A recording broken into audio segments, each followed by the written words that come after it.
Okay, so welcome back to Warhammer. We are on session 29, I believe. And we remain in the town, well, large town of Kemperbad. A market town that sits above the confluence between the River Reich and the River Ster. It is a place of intense trade and intense liberty and intense resentment for those who would think to place their noble aspirations over the freedom and commerce of the local merchant class. It is a Freistaat, or Free State, Free City, having received a charter from Boris the Dodderer, Karl Franz's grandfather, about, I think, 60 years ago, to be established as a free state. So, an opportunity for 10 experience points. Can anybody here summarize for us what has happened with Kernt and with the hunting expedition? I can. Anyone in the hunting expedition yet? No. Those are two separate questions. Can we have it in the accent of Romolo? Well, you want Romolo to do it, or you want my new cat? I would like Romolo. Oh, it's up to you, but... Okay, I'll go for Romolo. In our last session, we said goodbye to two wonderful travelers. Fight and shoot on the deck, and unfortunately Romolo and Ruiz, after fighting and killing Alphys, were banished from the boat and fled to the river. After they finally arrived in Kemperbad, they were summarily told off for turning their boats in the middle of the river. But as they arrived, their times seemed to take a turn for the better. It turned out that the locals were not a fan of the Nakostos, and in fact reduced the fine significantly. When Kernt went to go and fetch the gold that he'd been ordered to collect by the for taxes, he instead reached a point, or rather a deal, with the leader of this fine town, and decided to take all of the gold for himself. He is currently considering what his options are, and whether he'll continue to be a tax collector, as he has now betrayed the Empire. Skipping slightly to the side, we have had the glorious effervescent return of Lorne de Birch. He has strode back in, bringing with him a subservient young warrior. He has rejoined with Kernt and agreed to work together to take on this great basilisk that roams these lands. He went to go and investigate the hunting party and see what was occurring, and quickly surmised that we may need some additional support, as they are not in fact 8 knights. They are in fact a bunch of measly normal people.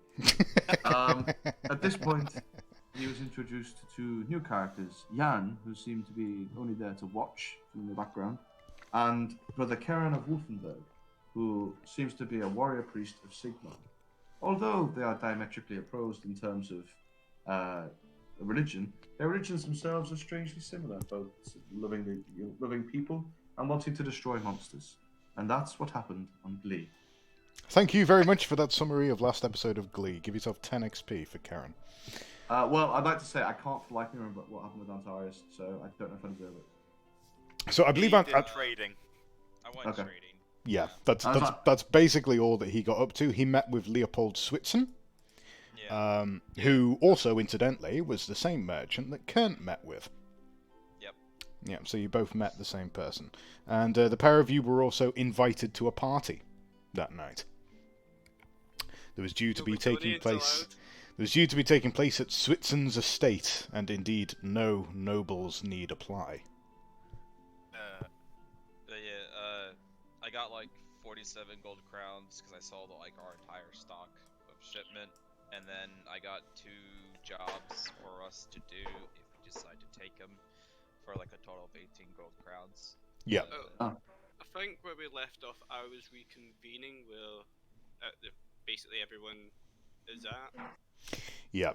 So we can say that we know that Karen.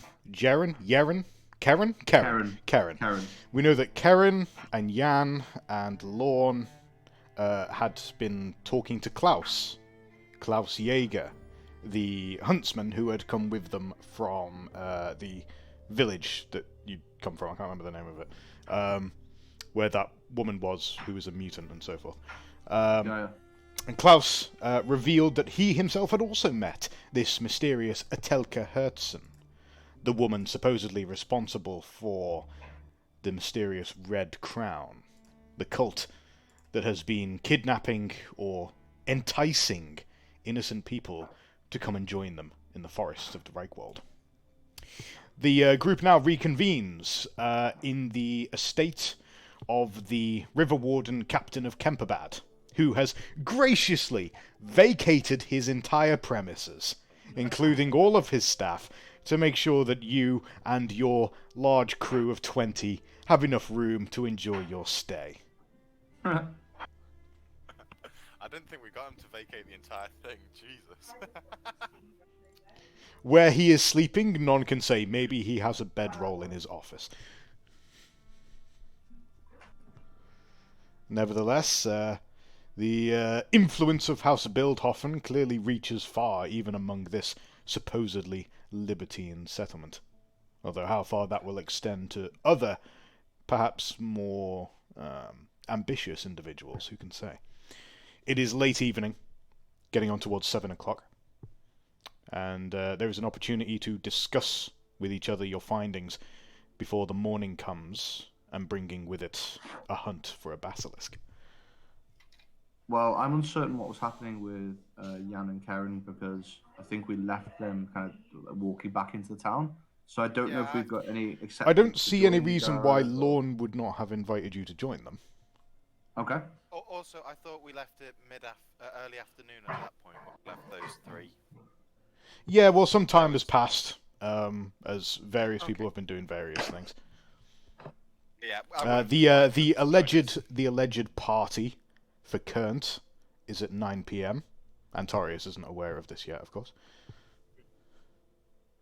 Yeah, would have invited those two and the hunter back with us. Klaus is deeply sheepish and uncomfortable, and perhaps unusually quiet now after his revelation, as it were, that was of dubious legality and morality.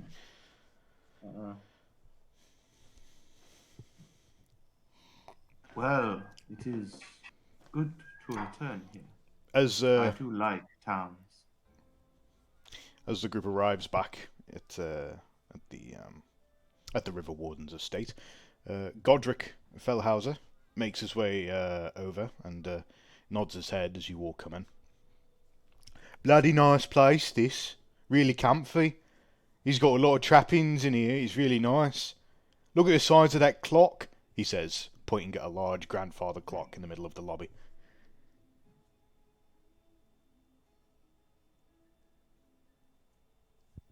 I'm just going to turn to look at Lorne. I do not know. I don't want to wear Romulo here. Fuck. I don't know these people, Lorne. Deal with them. I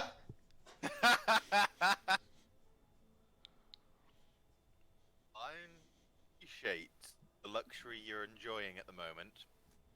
If a single thing is missing, I'll make sure justice sees you. Oh, Mr. Lorne, I don't think we do anything like that. We got told it was because of you that we're all here. I'm glad it's appreciated, and I'm pretty sure you said that some of the wine in the cellar was available for us. Oh, did he? Oh, well, I'll make sure to let the rest of the lads know. Don't go overboard. Godric Yes, promptly getting disappears. Getting drunk beforehand can be bad for you. I don't expect these gentlemen to be of much use in a fight.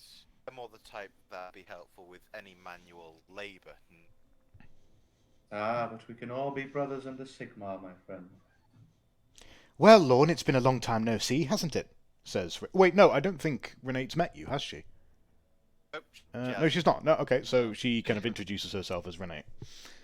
And nods at you. And she introduced herself as captain, sort of, under Kurt. yeah, she introduces herself as Captain Renate. She's, yeah, as who's like helmsman, if you like.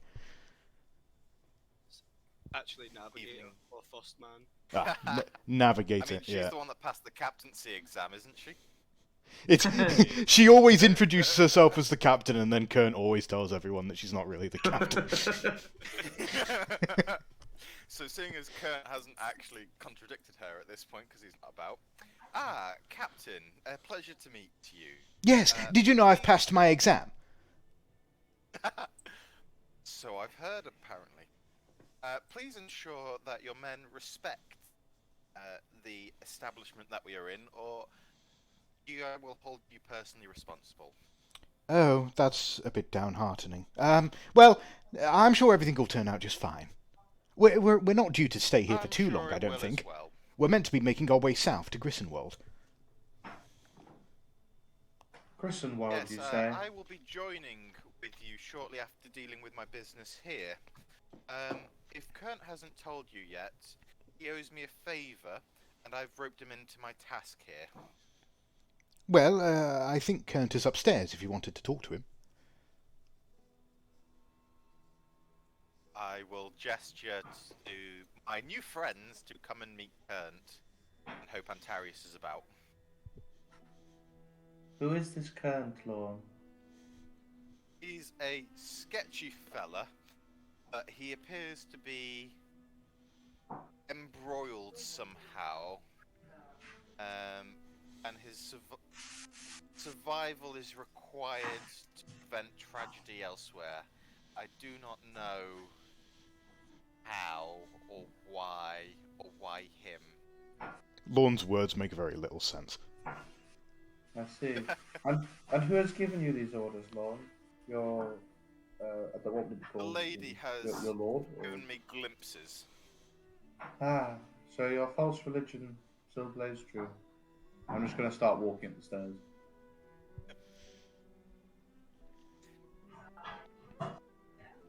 I will shake my head and envision the Grail Knights and know that my religion is not false. Sure enough, you're able to find Kent, and I presume also Antarius, discussing the matters of recent trades that were made in Kemperbad and the possibility of taking freight further downriver. Well, Antarius, if you can find the space for us, see why not. We can put another haul in. Shouldn't be too hard to manage with what we currently have in our ship hold. Was it just Also- grain? Hmm? Was it just grain? It was just grain, some steel, or well, no, you're just talking about Wasn't there also something about moving people? Yeah, there was Some some grain. dwarves. Yeah, some grain and some dwarves that need to be moved to the south. I don't remember. Where He talks about actually. dwarves like they're cargo. Yeah. Fuck dwarves. Hashtag. But don't say that in front of a brother Me. Kieran. Yeah. I love Have dwarves, you... has Kent told Antarius about the party? Well, by this point, most likely. Yeah. I can Okay, well tell him about the party then, if you want to. Well, Antarius, seeing as we've wrapped the business up here, how about we, it's been a long few, how long? A month? More? I don't know, I can't really tell time anymore, but I have a chance for a night of luxury, if you're interested. What, with the nobility here? Or whatever these people I think wouldn't- themselves are? I wouldn't call them nobles, quite the opposite. They're merchants, entrepreneurs, etc. Don't mention nobility with them. It's a funny thing, these city-states. But anyway, the man I met with, one of the guild leaders, he invited me to his party tonight at 9 bells, I believe. You want me to come?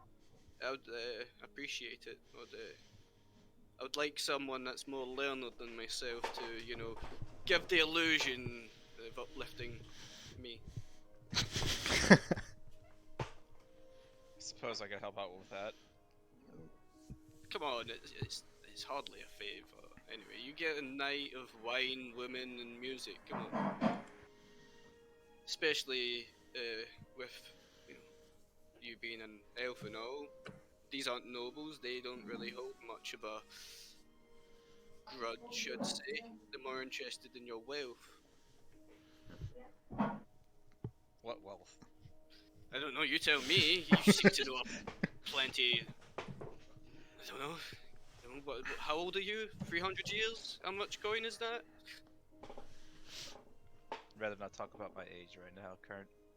But I'll assist you in this matter. It's fine. About this time, How long are we planning to stay here? Until Lone's business is wrapped up, I promise. You know, seeing as what happened to him, we kind of do owe him.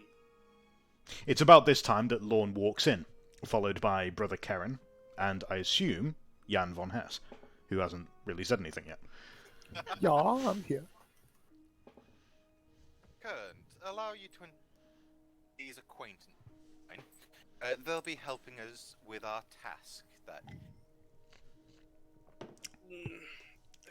Yes, and whom are these fine gentlemen? I will gesture to them and allow them to introduce themselves. Jan von Hess here. I'm a member of the College of Wizards. I'm just here to assist with this hunt, seemingly. The College of Wizards, eh? Indeed, yes. And How Do come you know you much of them? do you specify which college? No, not yet. No. Okay. I know as much as one would that's lived in Altdorf, but If you've lived in Altdorf, you definitely know that the College of Wizards is like an obviously like deceiving term. Like he's not telling you which college he's affiliated with. Is he similarly dressed with the same color of robes as previous? Are you wearing your uniform or are you wearing normal clothes? No, I'm just in a nice little black number. Okay. well, Black John- hat and Sufficiently obvious, but not your uniform. Right. Okay. Anyway, Technically, as well, I'm here and under a mission of my own, searching for a lost mage, a lost little lamb who's vanished somewhere along his journey.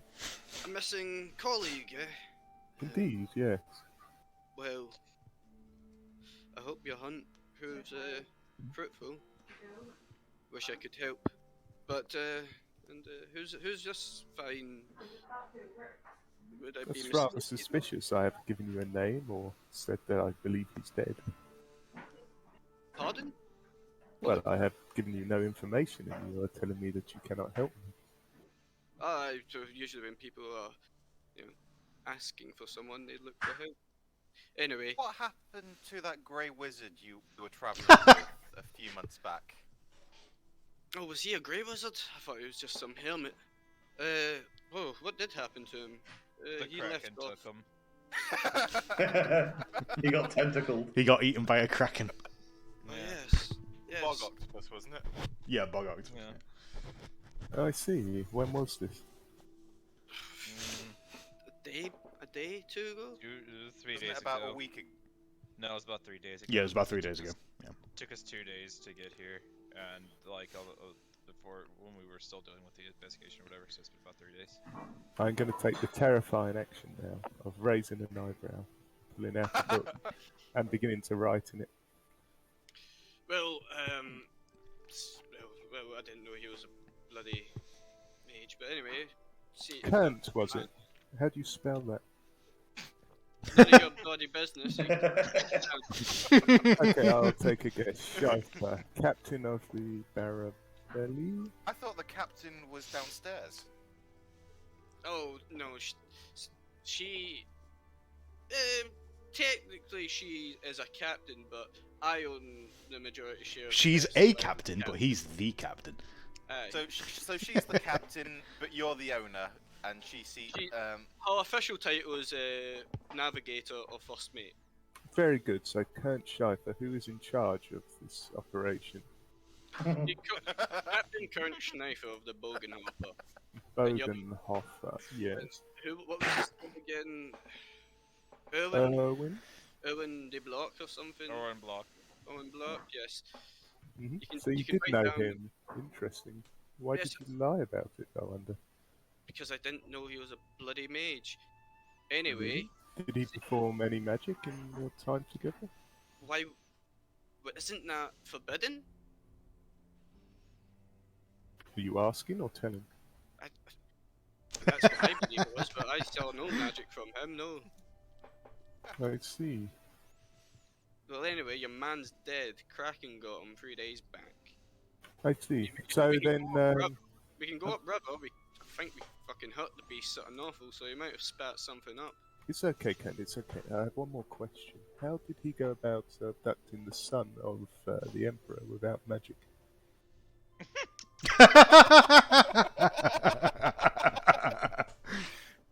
Hang on, can I just ask, did Kern tell me about this when we had our catch-up?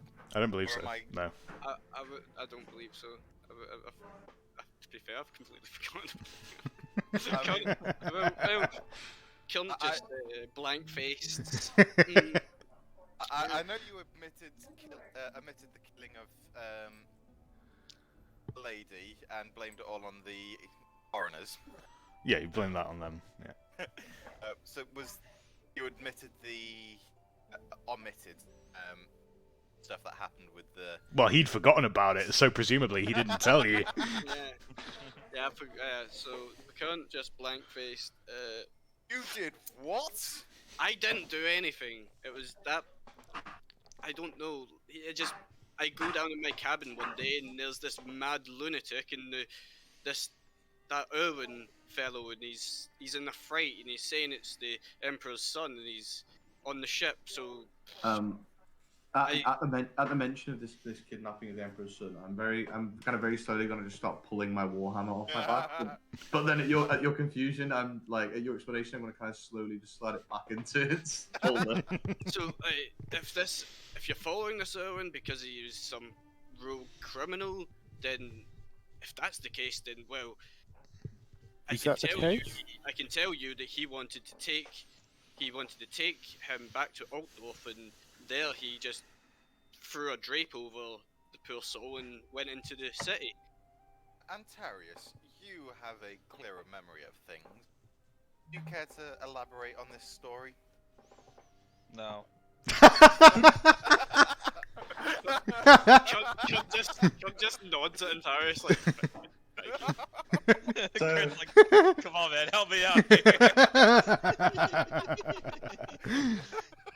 so let me understand this. You kidnapped the Emperor's son, and then put him in a curtain, you say, and carried him somewhere else. What happened to him in the end? Nobody here kidnapped the Emperor's son. It was the wizard that kidnapped the Emperor's son. And we were just unfortunate bystanders of the whole thing. Yeah, it seems like he used us. Conveniently dead. So what's your telling me? I don't know about convenience. You can tell the voice in my head that. You can ask the crew to see if he did go down with the Kraken a couple days ago. We've no reason to lie about this. We don't gain any profit from doing so.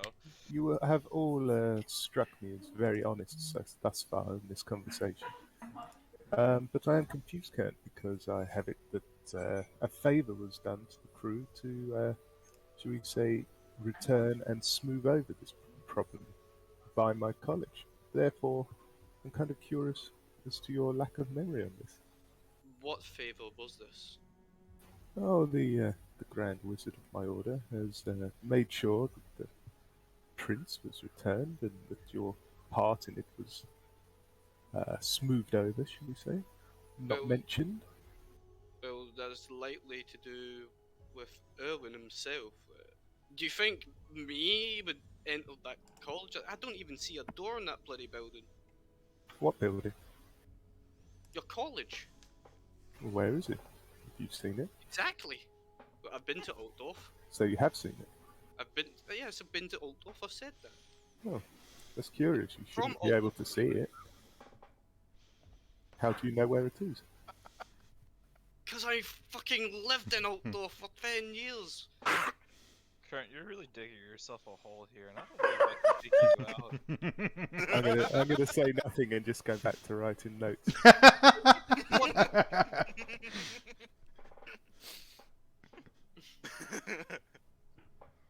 So, what this investigation? So, what was this Irwin? Was he a criminal? I don't know, was he? Bill, you're the man investigating him. You're being very tripped up by this man, Current. I don't think I'm investigating him. I was sent to find out where he was. Look, when servants of the Emperor who can fucking use magic come knocking at your door, of course I'm gonna be shaken up. Well, what you're doing is you're tripping over your words, and he's taking advantage of you. I think we provided enough. Lawyer me, Antarius. I believe we've provided enough information about the whereabouts of Erwin Block and his overall involvement with our crew. For mostly what he did, he operated on his own. We hold no responsibility for his actions. Whatever the college you work for was up to, or whatever it deemed fit to provide him, we had no idea what he was doing. And as that, I believe I should clarify things a little bit. Very well. Where are his belongings? Should be on the ship still. No one should have It should be in a Kraken's mouth. Well, if he wasn't wearing anything, yeah. But Very for, well. for the most part, I believe everything that he had with him was upon him when he was taken. Though I didn't really get a good enough glimpse because I was dealing with a bog monster trying to eat me at the time. I see. And did anyone see him get taken by the bog monster? A few of the crew did, I'm sure. I could provide a few lists of names if you want. Wonderful. Thank you kindly. Was it Mr. Elf? Antarius. Ah, Antarius seemed to be a knave, no doubt. Potentially. Yes. Does Lorne know Antarius is a bounty at this point? Yes, you probably do, actually. Mm-hmm. Okay. I'm not going to make mention of the fact that Antarius is known then. Yes, we've heard that name ourselves.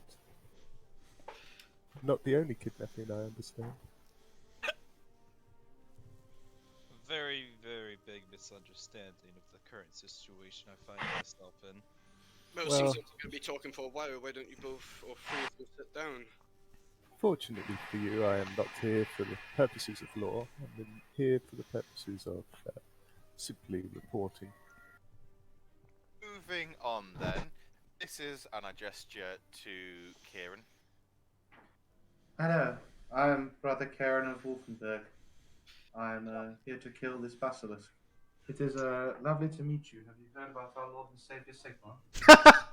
Of course, Yeah. Yeah, I'm sure I've heard about Praise be to Sigmar. Sigmar, Father. It's you grace us with your presence and your holy Thank you. pen. Indeed, someday I shall slaughter and drive back chaos, and I may truly become ascended in the church. Anyway, moving on to business. So, the favour you owe me, Kernt, you can repay this by helping us deal with the basilisk. And how can we help with that? Well, I seem to remember some of your crew being adequate fighters, and I know you handle a blade yourself. Well, I can look after myself, but I ain't no fucking beast hunter.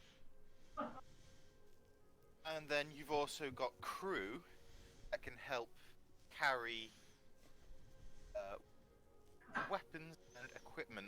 Look, if I'm gonna send my men into death, I'm gonna at least let them know what they're walking into. Now, I've only heard tales of what these fucking creatures are. Do you have any? Have you ever seen one yourself? Do you know what we're walking into? I know of tales of them, and I'll give a quick rundown of the sketchy knowledge that Lorne knows. A large mythical beast, supposedly like a lizard, that can one look from its eyes will turn you to stone, and it breathes poison. So, So Kern, I what's do have to ask, how much of a favor do you owe Lorne at this Well, I point? think it's a favour we both owe him, seeing as he's still alive and we fought him for dead and we left him there. So that entitles him to take control over our entire crew and help him with this for free? We As can it- provide as help. it- Not for free, no. In return for helping with this, you'll be receiving a proportionate share of the bounty depending on How much is this bounty? Did you say it was 15 or 30 gold? I said it was. I remember neither's numbers, so I remember 20. Yeah, I'm pretty sure it's 20. It was 20 gold crowns then. How many Yeah, 20 crowns. Here it is. Yep, 20 crowns. Yep. So, how many of our crew do we have? I'm just asking it out of character. There are 10. now 20 members of the crew, including yourselves. And I take it Antarius have- and Kern would know how many of those would be usable in a fight. Oh, yeah, speaking of, remember we had the hunter, and his deal was to train like a few guys. With Train bows them and with all. bows, yeah, and he has done so. A handful of your crew are now a little bit more experienced in archery, and Okay, can that's good. hold their own. We'll say you've got 4 archers on the ship who can handle themselves with a bow. How And many 2 bows do bows. we have? 2. You have 2. So, Lorne, how do these hunts go? I noticed there was a larger crowd, so there's plenty more people hunting this beast. So, what's the grand strategy? So the grand strategy is we need some general manpower to move up the With provisions. wagons and provisions. Mm-hmm. Then we'll have some archers providing a skirmish to distract the beast, while the knights will charge in. Simplest way of it. I would say I can, I can talk to the men, provide- see how they feel. They're nice and liquored up, so maybe they might be more up for it. Yes. Remind them that they've had an exceptional fine stay tonight. I'll put you. Continue for another day Fuck, at least. Jesus, Lewis, what the hell? What's up? There's like all sorts of stuff going on in your background. Oh, sorry. People are cooking. Alright. I'll mute myself. Right, I'll speak to the men, see how they feel. I can get some labour force and have a few archers for yourself. But I'm not putting their lives in front of anyone else's, they're my men. That's understandable. I plan to charge the beast myself, and that should distract it from most of your men at least. I shall stand by you on this count. The things of chaos should all be destroyed. Right, well. I'm going to freshen myself up a little bit, prepare myself for my evening. Antares, I'd suggest you do the same. You've a little worse for wear lately. Hmm. Where is it you two are going? Got, A what was the- fancy steak dinner. Well, yes, I'm meeting with a party of the local guild leaders. I'm sure that will be enjoyable. If you're in need of entertainment, feel free to call on me. I'm an excellent entertainer. Let me tell you about the Lord. Would these state cities be inclined to priests? Because they don't like nobles. They don't like that. They are kind of well. Generally speaking, they have churches, of course, and they have religion, but the Inquisition's power, or well, the church's power, as it were, is not as much as it would be in the likes of Oldorf or similar. Like the place is a lot more liberal in many different ways. Right. But it would still be considered a. They're still religious. They're still pious people, generally speaking. Most people are. Yeah, I'm trying to gather like the best meta party. well, Father, if you wish to join me, I would quite like to. I'm sure the people here would quite like to hear your tale. Indeed, I have great skill at telling my stories. It's been said I can change the most unwavering cynical hearts to one of Sigmar. Well, I'm gonna go see to the John Smith and. Yes, well. 9 bells, sorry, Father, in Paris. And Indeed. Well, I'll be ready for then. Cunt stands up, he's kind of still edgy about the mage, though. As he walks by, he tries like. Actually, he doesn't because he can't read. looks at run his book downstairs real awkwardly. quick. Right, so I'll be right All right. back. So, we have a group of the party that's going up to this party that is taking place. So what I want to know is, during this time, because you're probably going to be mostly off-screen, I want to know what is Lorne and Jan doing during this time. So Lorne is probably making sure Hector is prepared for the battle. Okay. Knowing his cowardly nature and his unwillingness to charge at the foe, I'm trying to whip him up into a frenzy. Good luck with that. Okay. I'm going to ask the crew about what happened, record notes, and then I'm going to start a new journal, which is all about the study of how Kern's mind works, because it's deeply fascinating to me. Okay. Lorne, can you make for me, please, a very hard leadership test? Leadership. Are there any other tests that I could in place, such as intimidate by threatening? That is the role of the nobles to deal with threats like these. If he ever wants to be landed, knighted. If you think intimidating him is a good idea, that may have consequences later, but you can do so. Not really. Hard, would you say, or very hard? Very hard. I need a 5 to pass this. Okay, good luck.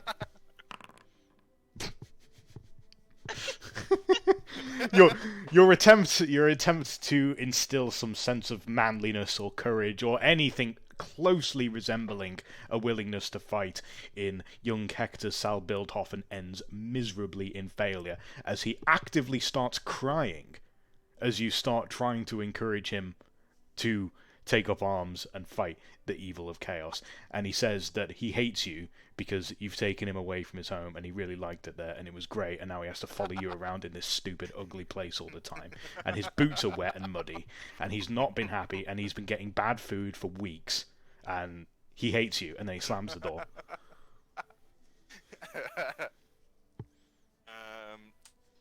I will kick the door down and Holy shit! Holy shit! How to escalate quickly by Lorne. Well, that escalated quickly. And I will forcibly drag him out to drills in the dark.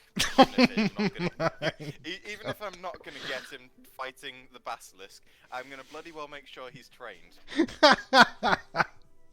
Okay, the rest of the crew, as they're all like trying to settle in for the night, they just hear a scream and a loud bang, and then the sound of scraping and muffling as you drag this small 15-year-old bodily out by the front door and throw him out. As I'm passing through the rest of the crew, I will invite them to partake in any drills that I'm training the boy in, should they wish to improve their skills. Every single one of them says no. However, some of them do come and watch out of morbid curiosity. Meanwhile, Jan, can you make for me, please, an average charm test?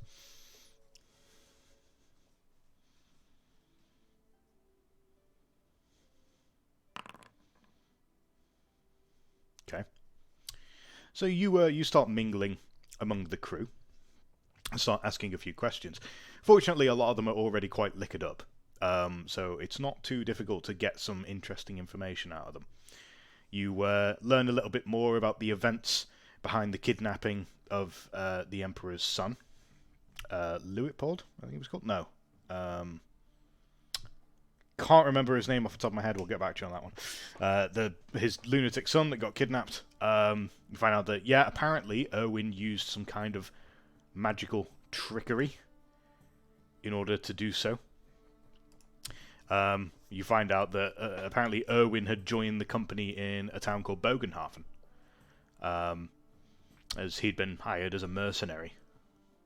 That's kind of all that you find out for now. Erwin mostly kept to himself. Apparently they pulled some heist in Altdorf to take the Emperor's son away. And from there, they don't know what happened to him. I see. Did I find any witnesses that confirm the story about the bog monster? Yeah. Inga is able to tell you about what happened. That the wizard was preparing some sort of missive or note or something to send back to Altdorf when a large tentacle had slammed through the porthole, wrapped itself around him, and dragged him out the side of the ship. And Inga was very messed up about it, and she was very upset. There, lady. Could you take me to his belongings? She nods and, sniffling, takes you down to the vessel, where she shows you the small collection of things that he had left to his person. Anything any good? Yeah, I think you find a grimoire. Nice. That's really what I wanted. Hang on. Give me Not more even power, put in the Mr. grave. With more Not even power. put in the grave, and you're taking He's his like- fucking book. Just Wow. putting it in his coat pocket. He's like, yeah, collecting this for evidence. Yeah, the grimoire contains Shadow Steed Nice. and Mystifying Miasma. Alright, could I add them to my own? You can merge that with your own grimoire if you so wish.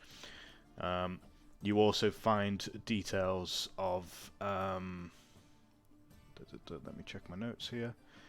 You find notice of various letters that Wilhelm Block, who is incidentally also your master, had been sending to Owen. Wilhelm was also the one that sent you to go and find Owen after he disappeared. So it's Mystifying Miasma and Shadow Steed. Yeah. Yeah, you found various what do you call it? Correspondence between the two. That mostly is just like details of reports of what the party had been doing. And you also find a mysterious small ring with a black gem. Curious. Does it feel magical? Can you make for me, please, a law magic test challenging? Poor guy, that guildmaster. You know, he's lost both his sons. Yeah, he's had a rough time. Law magic. Challenging.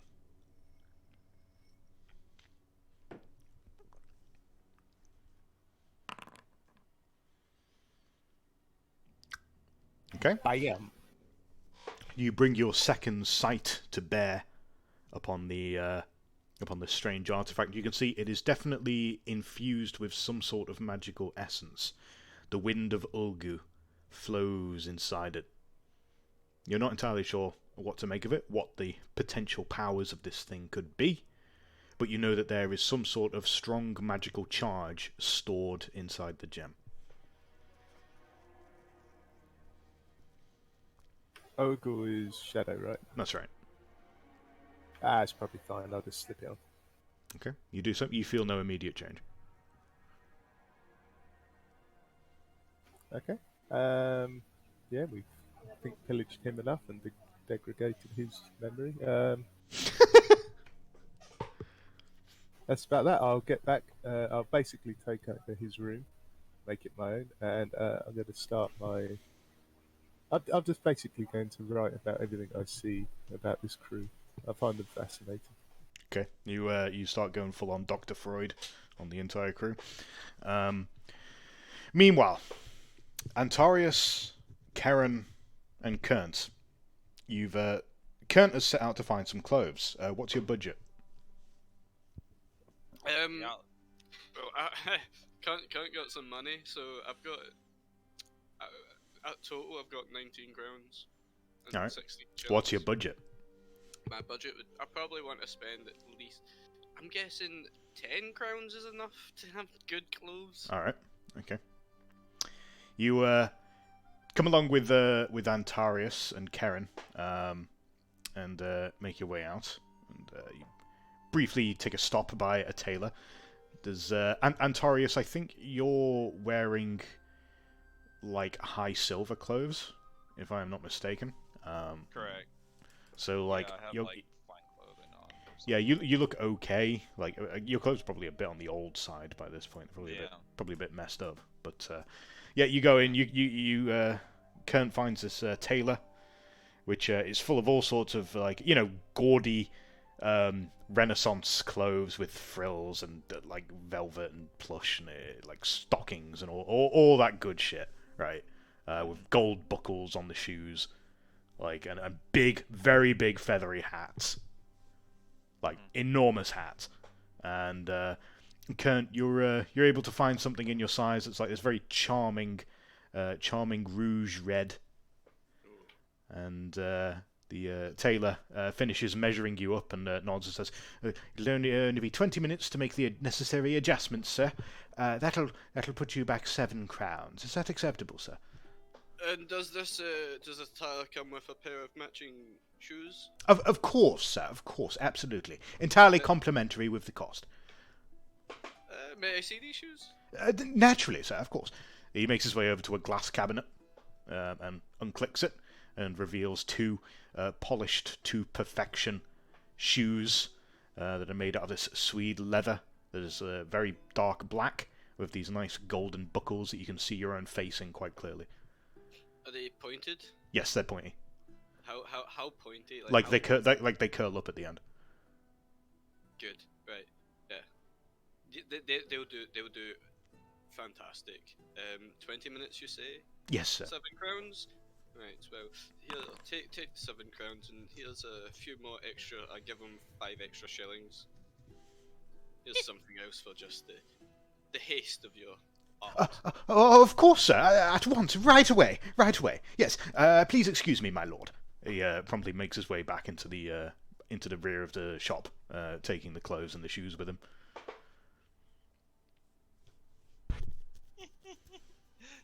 I failed my psychology test. It's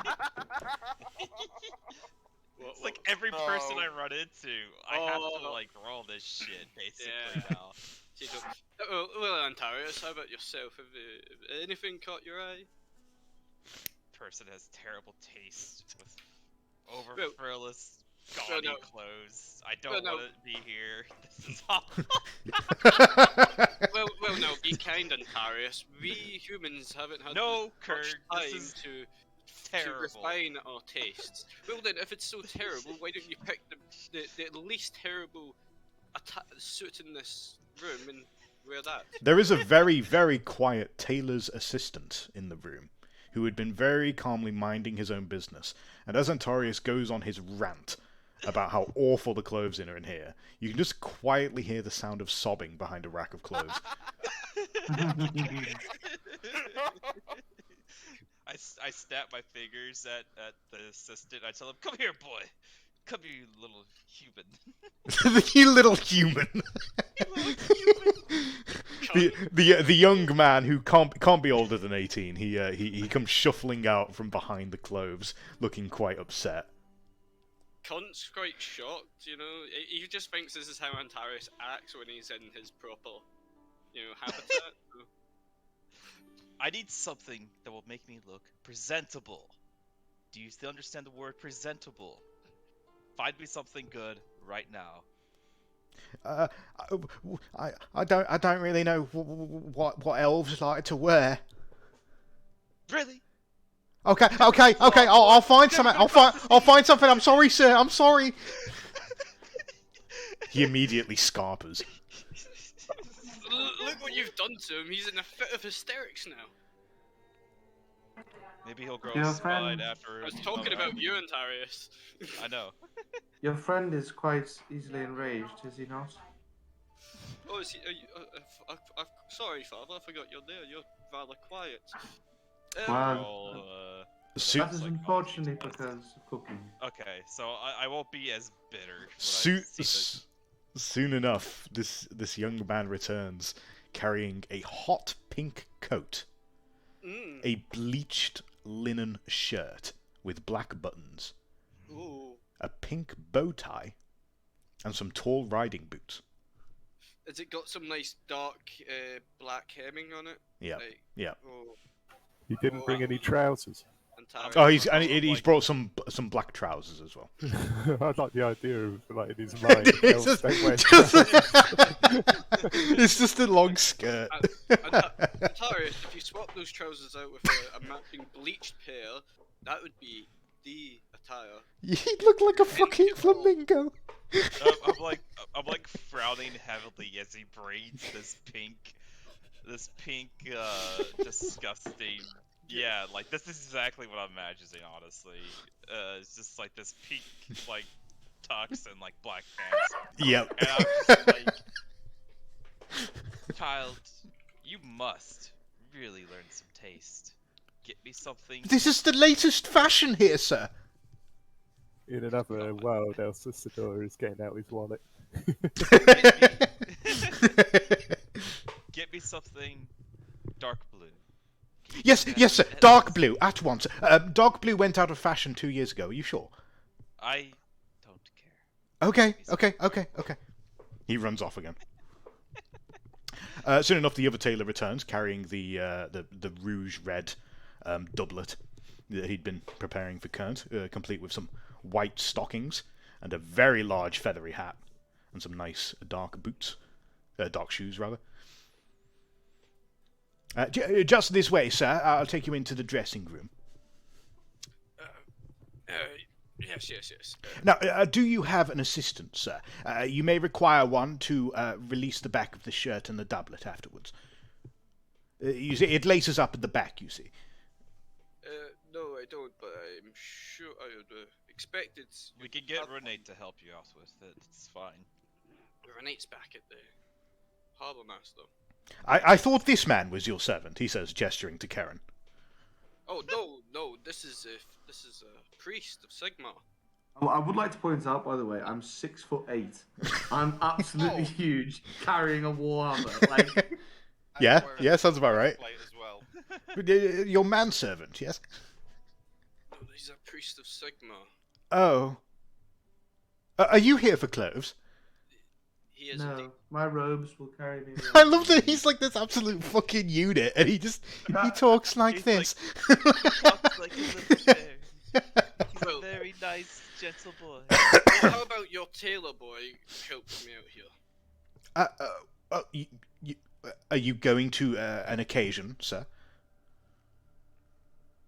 Oh, yes, I'm... Well, I am joining Kent at this party if you're talking to me. Oh, I see. I suppose I could let my assistant go with you. Of course, he would need to be remunerated for his services. Do you mean for when I'm wearing this? I need. Oh, I've been mistaken. Right? No, I have someone for that. Don't worry. Oh, right then. Very good. I thought very you meant for the change for getting into the suit. I didn't. good. Yes. All night I need someone to hold up my thriller. No, sir. I meant for getting changed. Oh, But if you were in requirement of a manservant, sir, that can be arranged. Father, would you be so kind to assist me? Well, you have kindly invited me to this party, so I guess it is the least I can do. Humbly respect. Well then, let's get into this change room. I hope you can fit, Father. It's quite. I suggest that I wait outside, and I'll button you up Al- afterwards. allow me to assist you, sir. Right then, let's get me naked. Very good, sir. He smiles and gestures towards the changing room. Soon enough, the assistant also returns. A very creepy response. Soon enough, the assistant also returns, now carrying a dark blue doublet with a nice tabard that goes over the top, and some nice frilly sleeves. And he presents it to you awkwardly. How much is this, boy? Well, it says that I'm supposed to ask you for 4 gold crowns, but I guess it would be whatever you want, sir. Just whatever I want.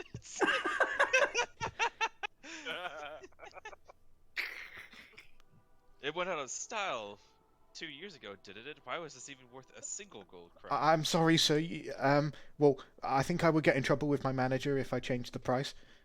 My manager.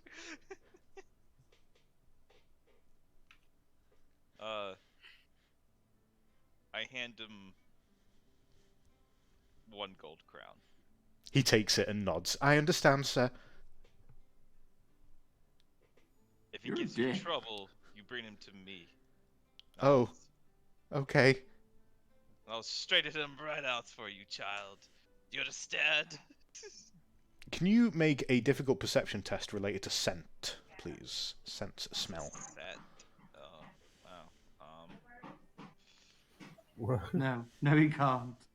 Can he smell the moths deep in there?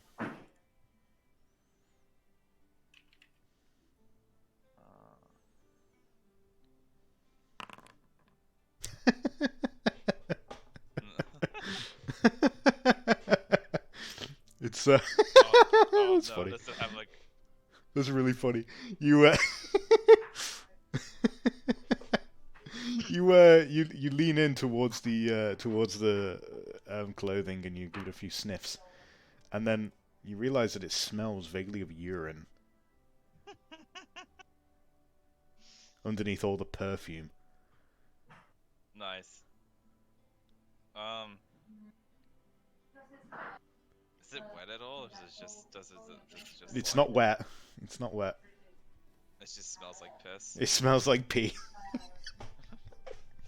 I look at it, and then I look at the kid, and I give like an over dramatic whiff, and I go like, "Do you smell that, boy?"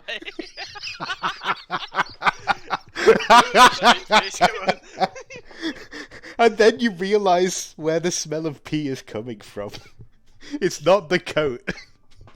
Oh no, it's from the kid. It's from him. I As look he above- stands there in front of you, absolutely horrified, and you can see a dark patch growing between his trousers. Good gods, child, go get changed. And I give him like some shillings. Like I give him like 5 shillings. He doesn't even take the money. He just runs away. Okay, oh that's fine. And you are left here with a dark blue coat. Which is, to be fair, actually, it's kind of an alright coat. It looks nice. It's about gold 4. What the hell is this? Stop rolling dice, you fuck! We can all see that. Yeah. Fucking leaf blower as well. My god. Right. Okay, so after about 15 minutes, Kern has managed to fully get dressed. And this is like the starchiest outfit you have ever worn. I get to keep this one, right? Yep. Oh yeah. No more rentals. I've gone up in the world, boys. You look like the sort of people that you hated looking at back in Altdorf when they walked past and kind of spat in beggars' bowls and all the rest of it, and they were like horrible people, just dandies walking down in Altdorf. They would all. Cunt's just looking in the mirror, having that thought, and now he just says quietly to himself that you're one of them now. It feels good. You are looking absolutely splendid, sir. Oh, you do make a fine. It's snug in the. Oh, it's hard to do that. Yes, you're very fine work here. I'll be sure to tell all who I know of your shop. Thank you. By all means, please send them round to Lloyd's Tailors whenever they like. Well, that's a promise there, Lloyd. Well then. What time is it now? I believe you're looking at 10 past the 9th bell, sir. Oh, fashionably late we'll be as well. Well, boys, have you got your attire? Father, yeah, I see you've got. Antares? What's that you found?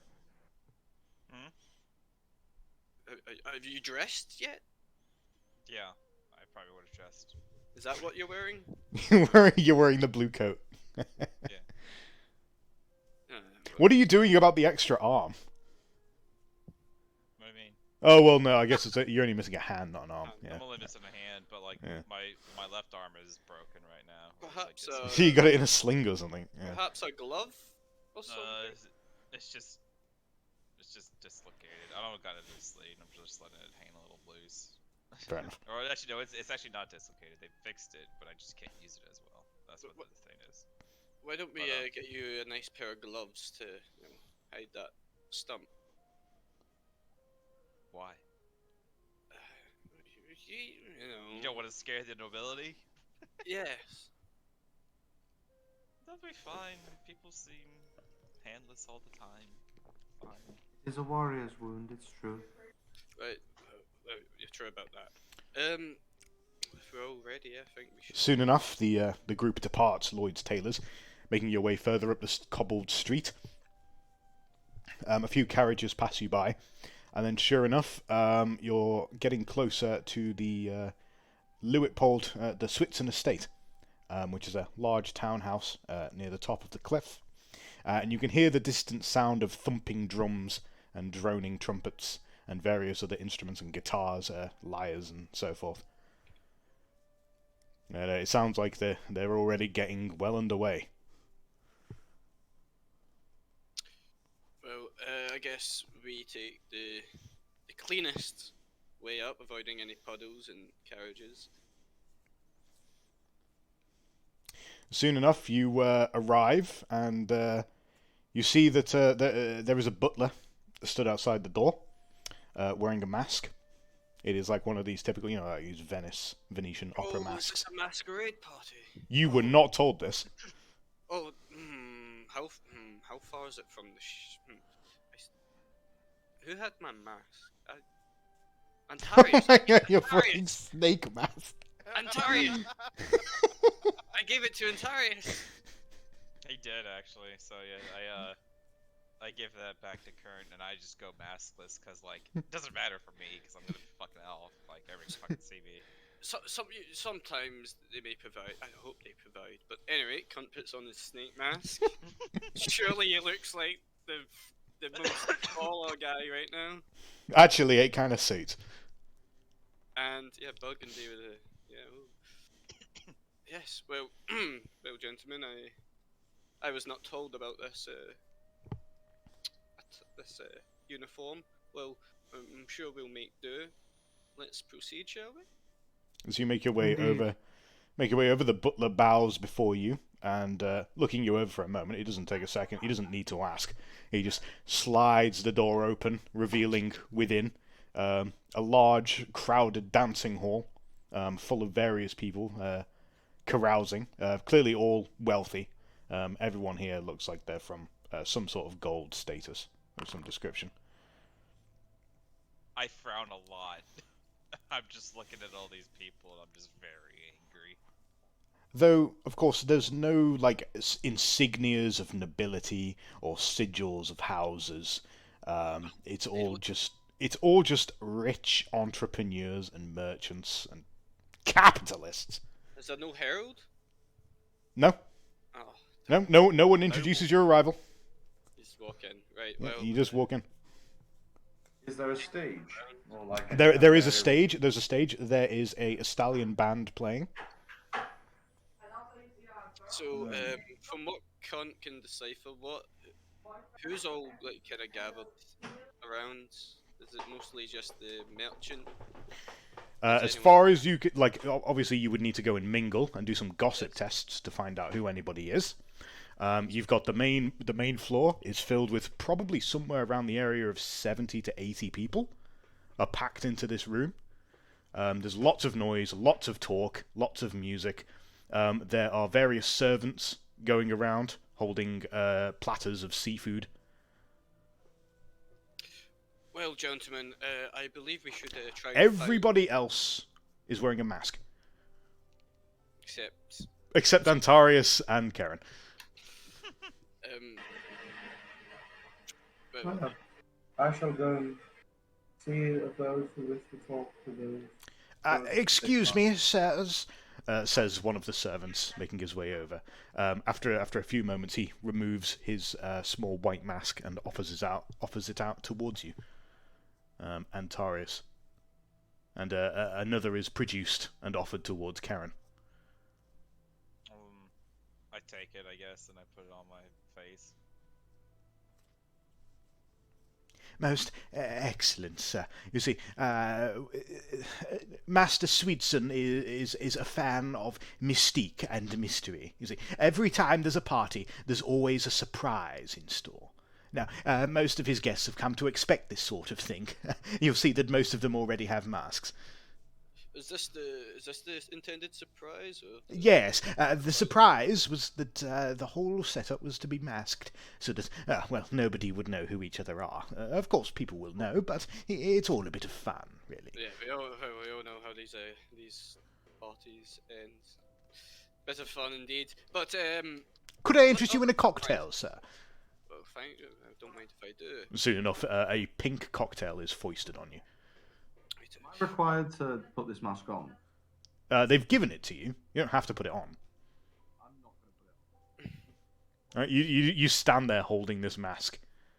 The servant. I'll put it down at the table as soon as the dude turns around. All right, okay. Well, I'm not covering up my lovely little Sigmar tattoo. No chance. after being served the drink, cunt's gonna like turn. He's not gonna be seen having conversation with a servant, so he's gonna turn and try to find the host. So let's go. Let's grab a drink and let's find the host to pay respects. Okay. I'm going to go mingle. You can talk to whoever you need to, Current. Okay, well you be careful there, Antares. Okay. Antares, can you make an average gossip test, please? Sure. There's actually some certain things I'm wondering about. Okay. These gossip checks. There's two things that I want to check out. One is are there like any like active bandit groups kind of going around in the general area? And two, are there like any like deals I can get to help with our payments of the ship, basically? Because I only found like 2 jobs. I want to see if I can find any more. Hold on, I just need to consult the map of Reichland. Give me 1 sec.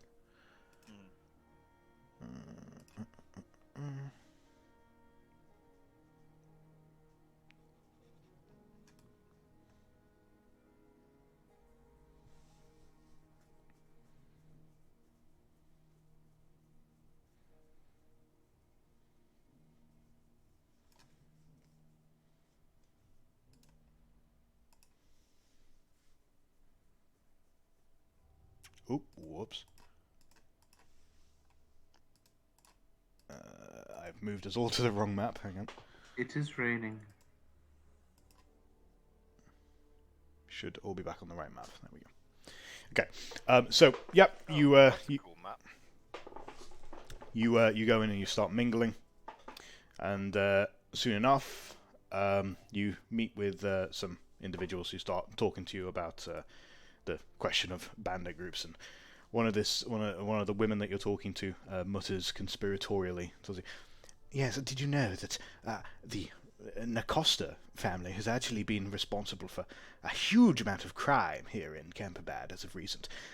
Some of the delights, if you like, some of the opportunities on offer tonight here at this party are, shall we say, courtesy of some of our less our foreign friends, shall we say." Okay. So like Costa Nut family. Gotcha. Seems like they are responsible for smuggling in drugs of some kind. You've not seen any here yet, but they can't be that far away. As for opportunities, you soon get to talking to this woman's husband, who tells you that he is looking for someone to collect a shipment of black powder for him from Grissenwald, which is being moved by carriage up from Nuln, and then from there transport it back to Kemperbad for him. Okay, so you need someone to move the black powder for him to Yep. Camperbad? Yep. What's he offering? He's offering you 12 gold crowns on delivery. He'll give you 6 in advance. Oh, wow. How soon is he expecting it? He needs it within 2 weeks. Okay, that's fine. Yeah, I'll take that deal, and I'll pass that along to Current whenever we get a second. He says that you should give it 12 gold crowns for the Reckon.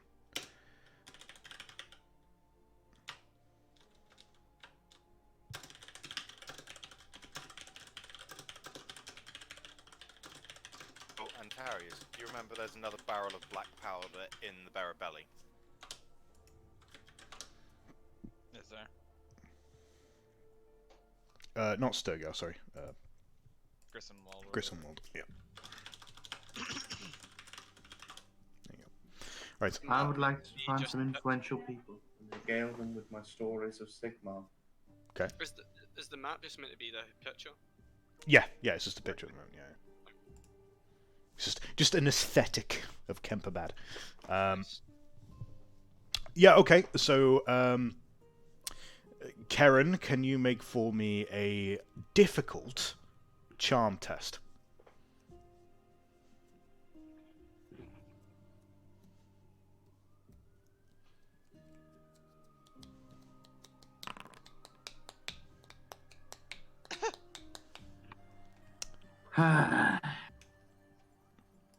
It isn't too long before... No, I want to ingrain myself here, I think.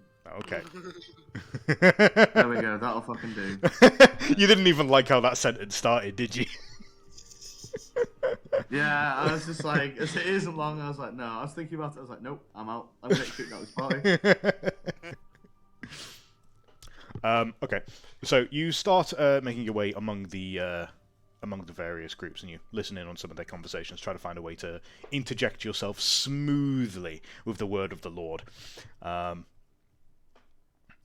Something that you notice, talking with many of the people here, is that their receptiveness towards the idea of being pious, talking about church, talking about Sigmar, seems to be mostly negative.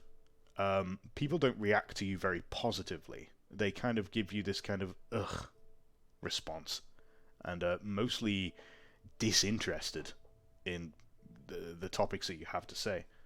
They're kind of, well, more interested in talking about drugs and making money and various other irreputable activities. It seems to be kind of their safe space, if you like, for talking about things that are not acceptable in polite society. You have my complete blessing. Get your hammer out. On these SJWs. No. Well, that's the thing. So drugs are obviously illegal. Yep. Now, I'm sworn to be true to the Empire. Yep. Does that mean I would find this distasteful, or how would I react to that? Because obviously we're still chucked. So it's down to interpretation in terms of what you think upholding the Empire is, whether or not you respond to small and petty things, or whether you're very meticulous. It comes down to each warrior priest. Yeah, because to me, like, if this is me playing it, I'd probably say, like, well, if I found someone smuggling drugs, I'd hit them over the head. If I found someone using drugs, I'd just tell them they're being idiots. But obviously, Yeah. I don't think that'd go down well in a room of gold people. No, probably not. Like, there's always a time and place for these things, but you can already Yeah. tell that this is a nest of vipers. Right, I'm gonna change my tact then, and rather than kind of trying to preach Sigmar or find some Sigmar lovers, I'm just gonna start entertaining people. I'm gonna start telling some war stories, maybe not like about me, but some legendary heroes, and all of them are gonna kind of tie back into Sigmar. Okay. So like the idea, like, you know, if you're faithful and stuff, things will go well for you. Bear in mind, though, these guys have the power to cancel you. They do have the power to cancel you. They do. On the Cancel Twitmar. What difficulty, please, Lynn? That one's gonna... Well, considering you're changing tactic, I'm gonna make that challenging, because they'll probably be a bit more receptive to something like that. Come on, baby. Oh my god! We've not even got a roll come through. Yeah. I've clicked it. We ain't got shit. They ain't rolling. You got whatever it was you did. You got away with it. Oh, well, no, I'll show it. I'll reveal it to everyone. Oh, there it is. Self-rolled it. Yeah. Oh, there it is. Yeah, it's just come through now. Yeah, I self-rolled it. That was all. All right. I should have just re-rolled.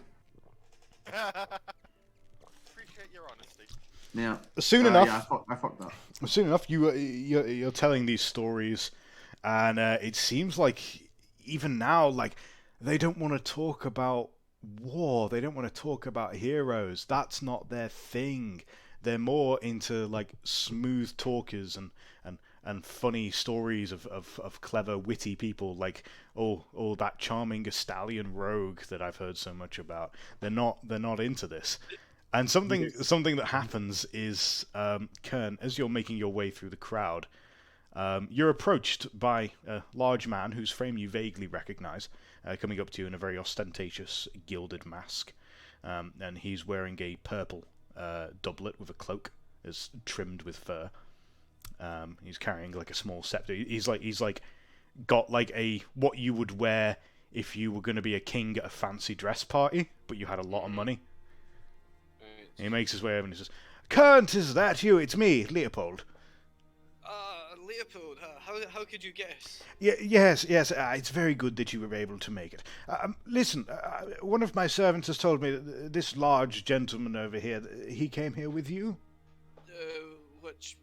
The priest? Yes. He's making a bit of a stir, you see.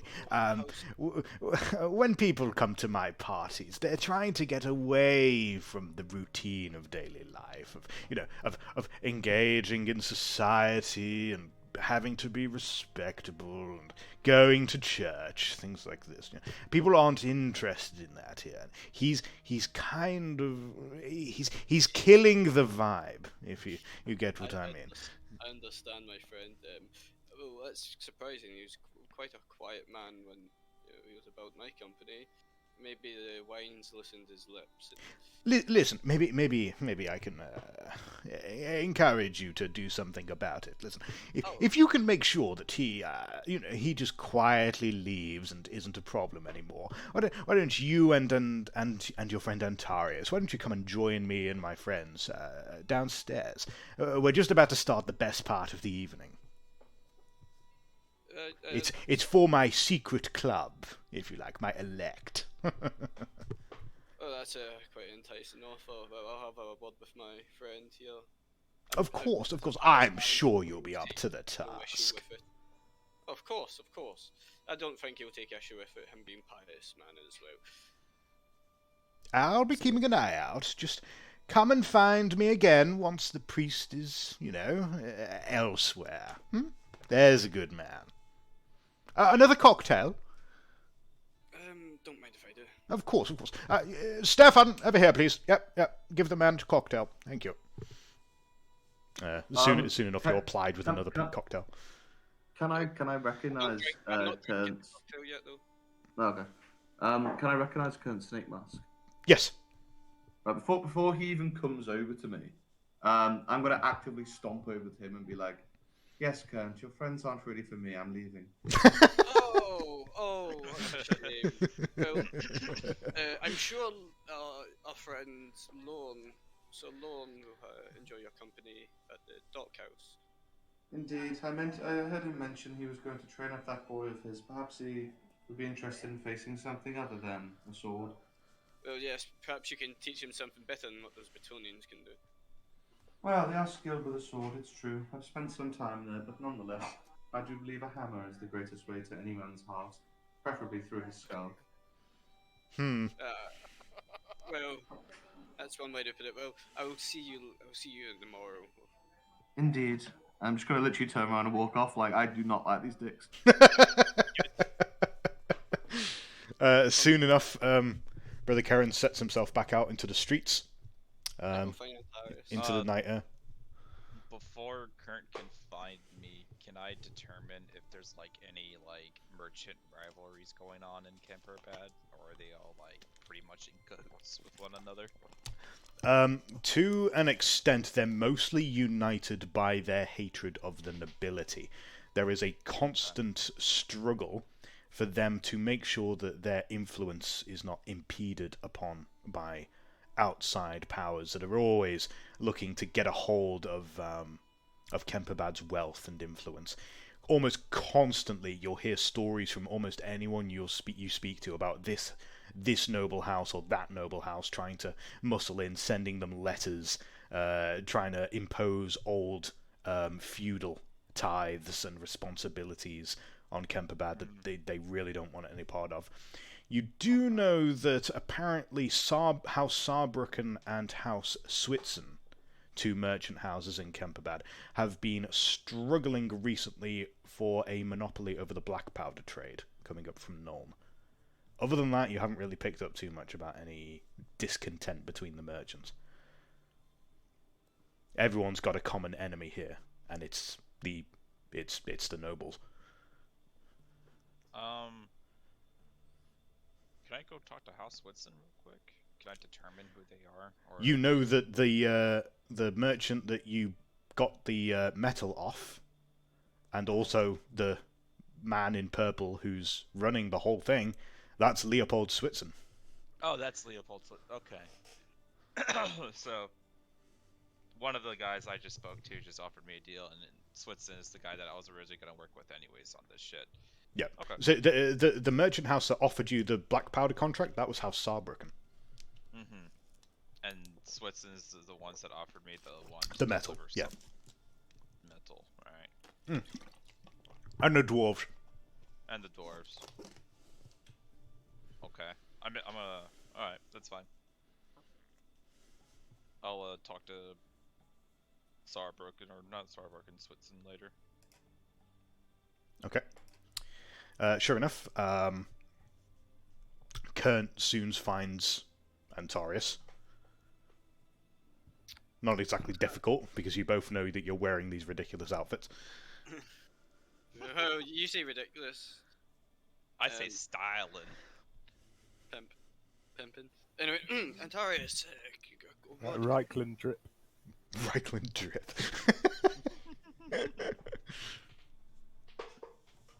Antarius, well, see, well, the why I originally came here is to, do my job and collect the overdue taxes here. Though it seems, my suspicion, that there seems to be some scheme of theirs to trying to further themselves away from the Empire. Perhaps the beginnings, the grassroots of succession. What's the word? The grassroots movement. Grassroots movement. Only Antarius and me are gonna get that. That's an inside joke. That is an inside joke. Fuck.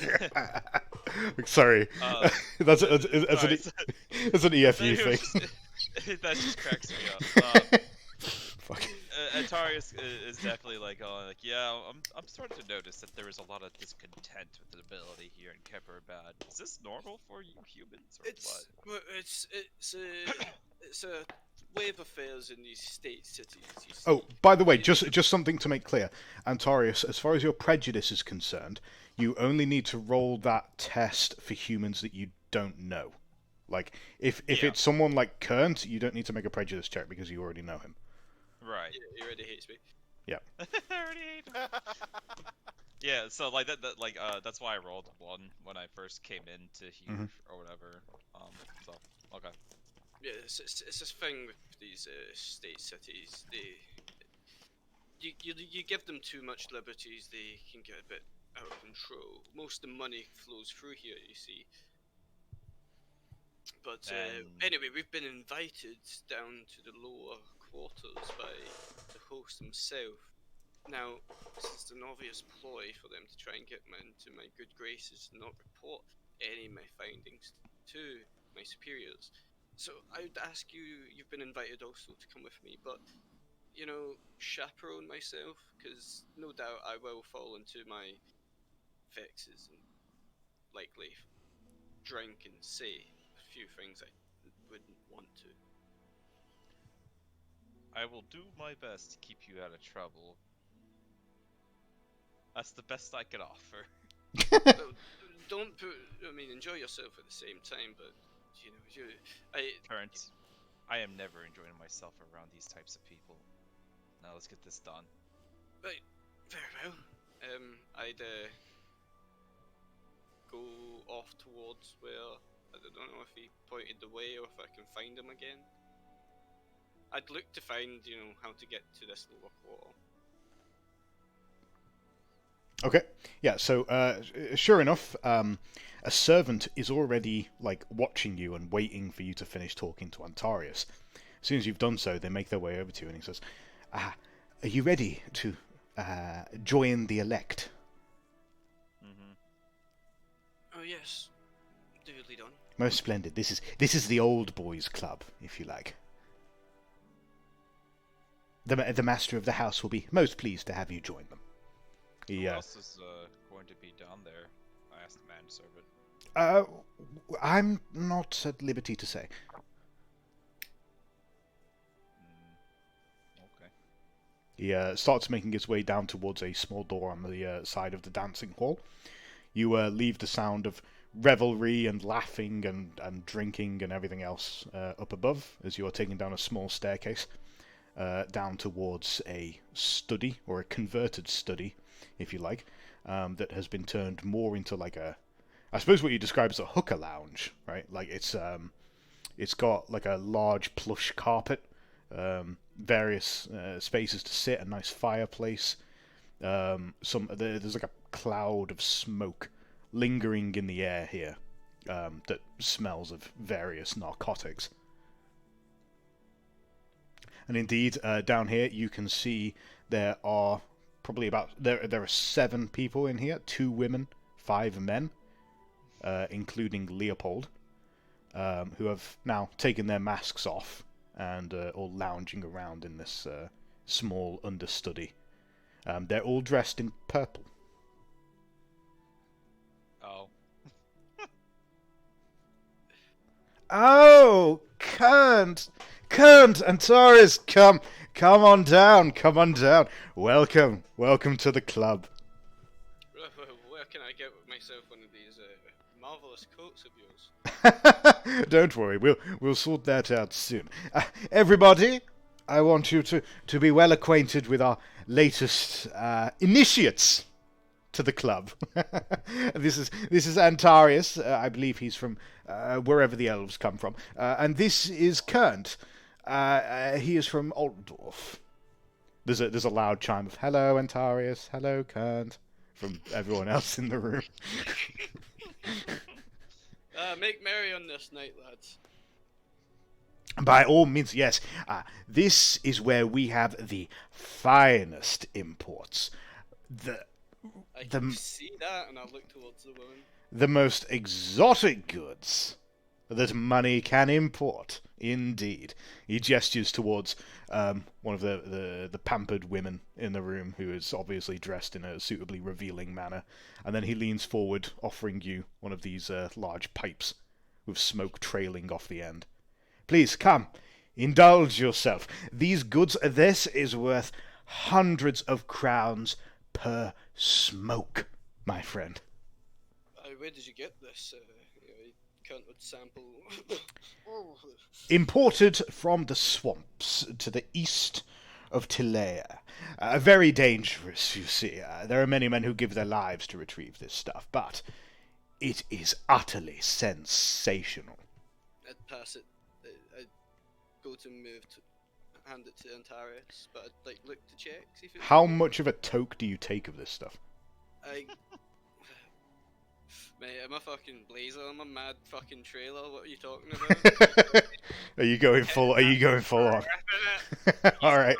Cunt All right. setting an impression. Okay, make a hard endurance test. Oh Jesus. I'm gonna roll a psychology check to see if I will indulge myself Oh, with this these minus. humans. Oh Jesus. What? Holy shit. Wow. Wow, base. I talked a lot of shit. I had to fucking. You know what? Not only are you raw ripping it, but you can also handle it, it seems. Okay. Antarius cough his lungs. Yeah. I kind of just shake my head at Kern. I'm like, no, I'm fine for now. But I do kind of look at like the other people, and do they introduce themselves at all? Some of them do. Yeah, they have various different names. No one from House Saarbrücken is here. There are two women are Magritte and Yetta. And there's Leopold, Paulus. Actually, I need to generate some fucking names. Hang on.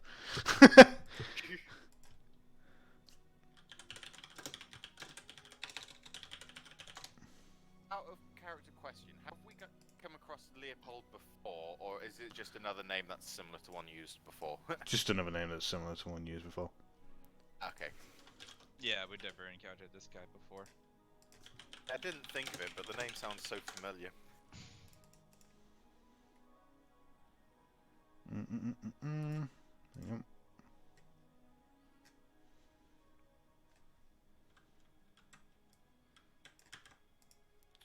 Let me just quickly put this together.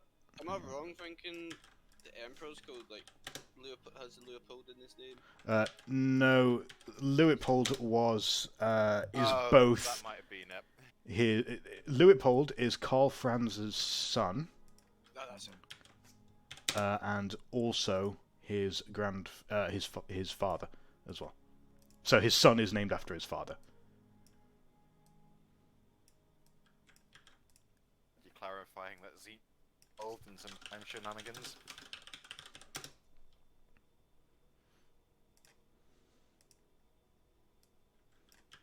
But like cunt's probably just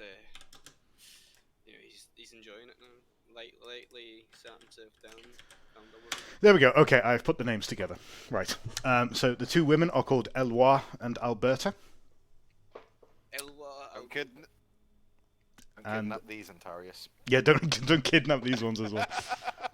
And you've got the men introduce themselves as Waltfried Herzig, Rocco Heinsohn, Eckbert Fleck, and Wolfhard Schmidt. Again? I'm just gonna copy and paste these names for you. There you go. Thanks, because I was like, oh god. Yeah, there you go. Right. Do I recognize any of these names with like the houses I've been? Yeah. So House Herzig is a merchant house in Kemperbad. They're mostly responsible for the grain trade with Middenland. House Schmidt has more or less a monopoly on the lumber trade in Talabecland, and a unique deal with a noble house in Talabecland. That basically there is an arrangement there that they are allowed to basically go untaxed in return for certain favours that have not been clarified or revealed to outside parties. Okay. So basically I understand that everybody in this room is like... Everyone in this room is influential. Yeah. Okay. Alright, well, Um, I'll let Kirk take the lead. Alright, so, Kern, as you imbibe of this strange substance, you feel its powerful effects flowing through you. You feel like your body is lifting up out of the couch that you've collapsed into, and you're like riding up into this cloud. Everything, your whole body tingles with this pleasurable sensation. Everything feels really good. But even so, you can tell that this is like clearly meant to be taking you out of yourself. But you still feel awake, you're still aware, and you can still see through that haze to see what's going on in the rest of the room. And you can see Leopold is reaching over, and he's offering the pipe towards Antarius with a smile on his face. Come now, Antarius. You need to join us. This is part of the ritual. What ritual? It's just a bit of fun. It's how we start the evening here at the club. Everybody upstairs is having fun, and we're just going to feel that energy coming from them. Feel. And this helps, he says, waving the pipe at you. Can I, like, determine what the fuck it is? Well, obviously it's drugs. It's just some good weed. Yeah. some really fucking good weed. Some good fucking blaze, bro. You know what? Yes, you can. Can you make for me a law Skaven test, please? Oh shit. Challenging. Average or okay. I'm gonna work to that. Hang on. Oh my fucking god, dude. Oh, that's really funny. Kidding. That's really funny. Genuinely fucking kidding me, dude. Fun skill As checks like this. As you're leaning forward to inspect this substance, you can tell that something about it seems familiar, almost as if you've seen its like before, maybe in text, or you've read about something like this. And just as you're thinking that, you realize that you've accidentally inhaled some of it as it leaked out of the pipe. And already you can feel your mind starting to swim. And the shape of Leopold's face starts to turn to liquid before your eyes. And everything looks a bit weird. And then you can feel this sensation of deep happiness welling up inside you. Make a hard endurance test.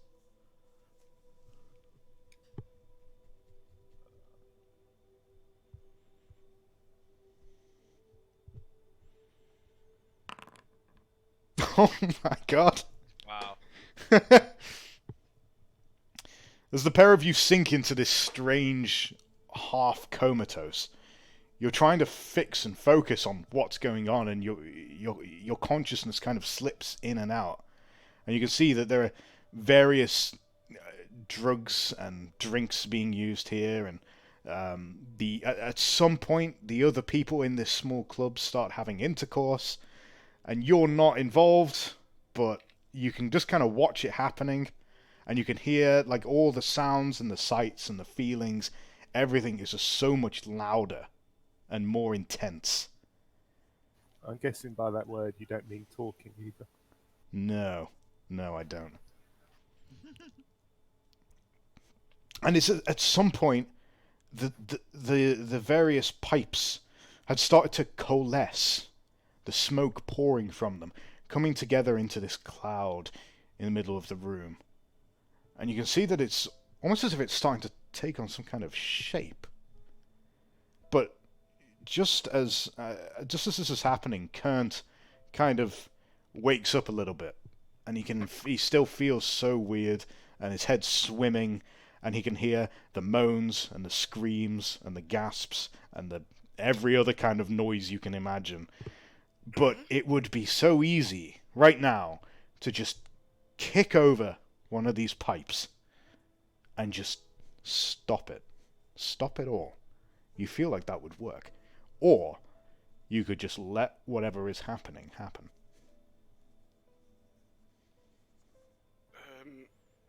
I think Kern stands up, and he would go to knock it over, but he'd do so as if he'd tripped or fallen. Okay. Not with purpose. Okay.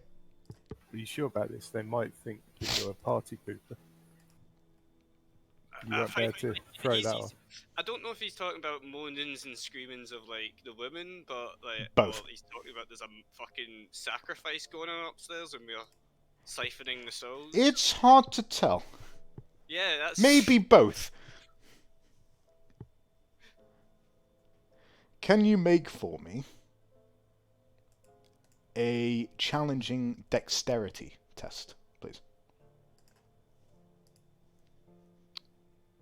I'm not very dexterous, am I?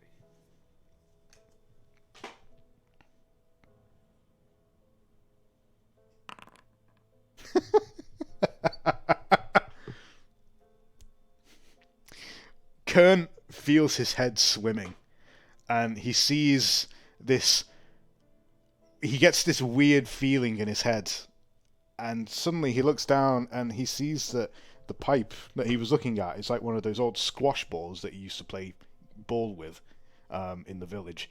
And he looks across at Leopold, who's on top of some woman, and he looks at him for a moment, and he sees his old friend Joseph, and you just yell, "Hey, Joseph, catch! Header!" And you just kick the pipe at him. And you boot it flying across the room, and it collides violently with Leopold's head. Did anyone else see that? Antarius, you're kind of like half comatose, sprawled out on this couch with various humans surrounding you in various states of doing unspeakable things, and you can just see the blood pouring from the side of Leopold's head as he goes rolling off the side of the couch, and the woman underneath him starts screaming. What? Shit. Let him. Yeah, go on. And the smoke in the middle of the room starts to swirl violently, and you feel this sensation of happiness and pleasure that you had inside you before is quickly being replaced with anger. The anger is definitely taking over Antarius, because I'm gonna roll a psychology check to see what I fucking do. Cunt's immediate reactions would be to just like duck, hide if he can. Should I be rolling challenging or average on these texts, do you think, by the way? Average if you're not in a stressful situation. You're So, currently in a stressful situation. So challenging for Yeah. right now? Yeah. Okay.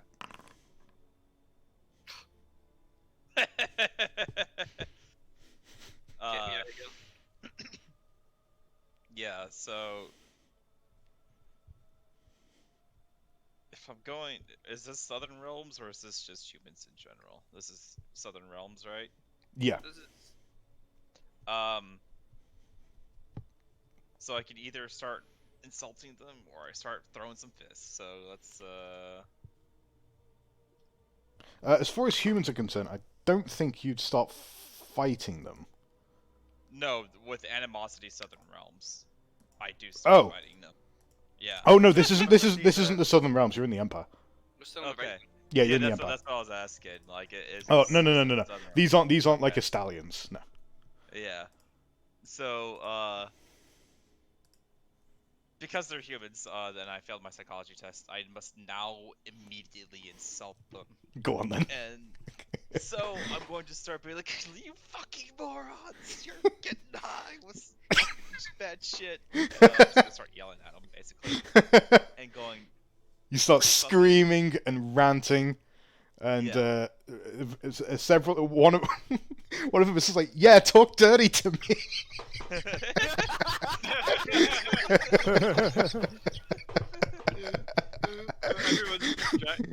So not only are these people like SJWs, but they're also e-girls.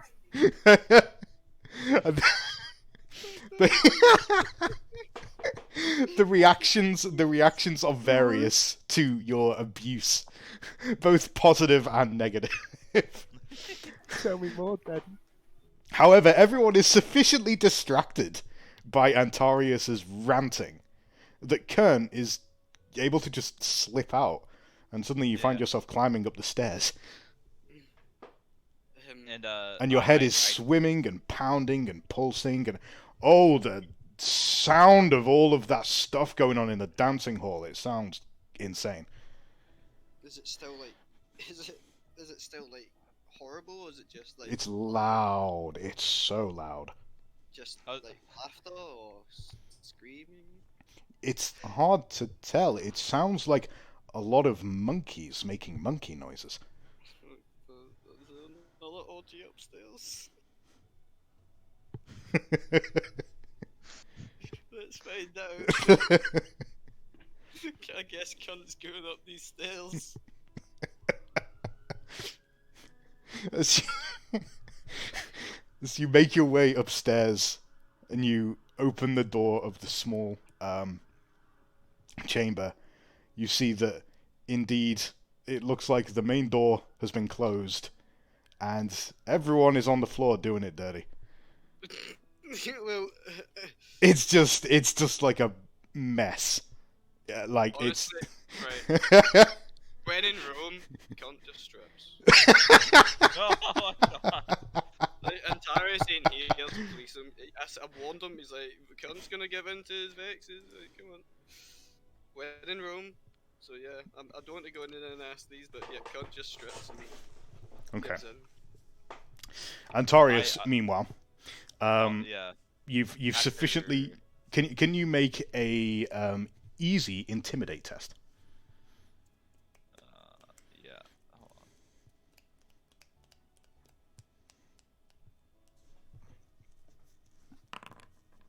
on. Oh my fucking god!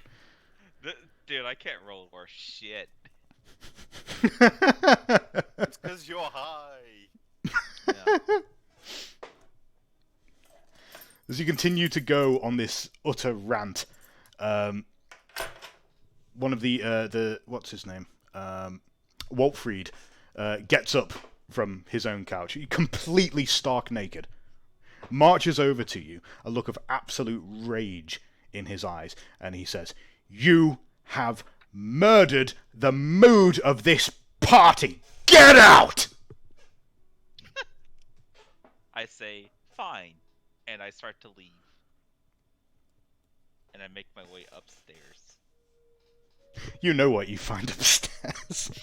So I know what I find upstairs. You I look find Kurt around. rolling around in the middle of 3 other people. I look at Kurt, and I look at, like, the giant mess that's going on right here. And I go, it's time to do what I've done best so far. Get caught. I lock the door. Can I lock the door behind me? The one that you came out of. Yeah. Yeah. Okay. So you turn around, you close the door, and you close the latch. I'm not gonna lock it just yet. Is there any lanterns near me? Oh my fucking god! Holy shit! Yeah, there is. Sure. Yeah, so I'm gonna go, like, because everyone's just busy doing all of this, and I just fucking hate all of this. I hate everything that's going on right now. It's disgusting to me. This is just, like, I know this is bad, so I'm just like, I'm going to fuck everybody up here. And they it's a pissed bomb me. drops for you, Camille. So I grab, like, Kern wobbles something from underneath a mess of bodies as you grab a nearby torch, and Yeah, so you pull down a chandelier. I tell Kurt, like, I grab Kurt by the shoulder and I tell How him, are you gonna grab him? He's like getting fucked by 4 different people at the same time.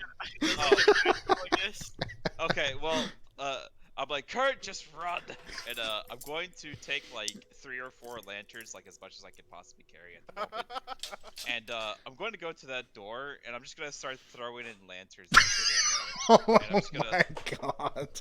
and then I'm gonna lock the door, and then I'm gonna be like, you all better start running, and then I'm just gonna start leaving. Fuck 'em. I guess Cunt's gonna roll out of whatever mess he's in. Can you make a average strength test, please?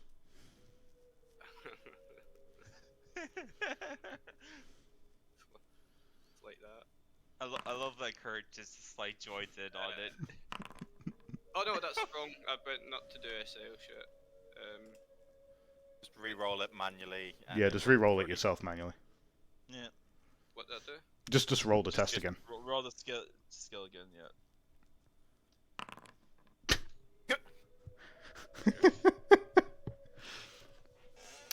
It's not entirely clear what happens over the next 2 hours.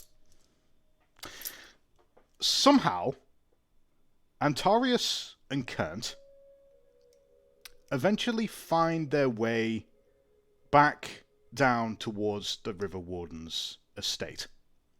The hour is quite late.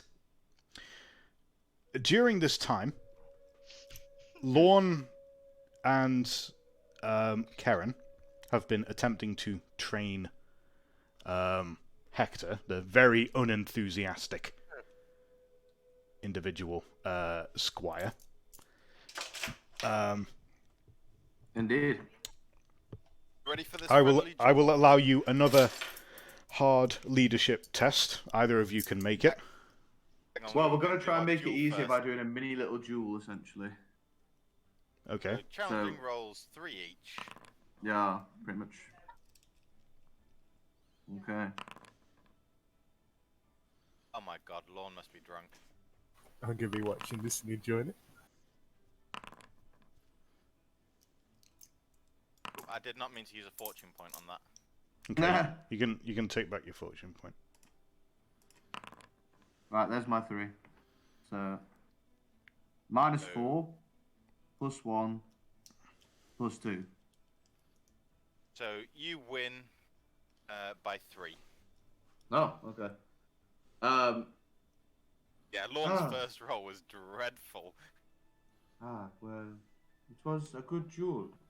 Now you see, young Hector, when these attacks you in this way, you need to be able to use your sword to the best of your abilities. For example, watch this, and I'll make like a really clear demonstration point with every single one. I'm like, obviously, doing like, if someone attacks you like this, you can do this, can't you, Lord? I'm going to make a sort of move to try and allow him to intimidate, make his point whilst leaving the opening that he's exploiting. Yeah. Does that have any effect on our roll, Liam? You can have a... Okay, so you kind of put out this demonstration in front of Hector, who is... He's doing the teenager thing of kind of being in a grouch and sulking and glaring at you while being forced to do something. You have a +10 on your hard roll. And he also gains a +10 for me assisting him. Uh-huh. That's fine. Okay, so was that just average? No, hard. So just normal challenging roll with no modifiers then. Okie doke. Roll. Yes!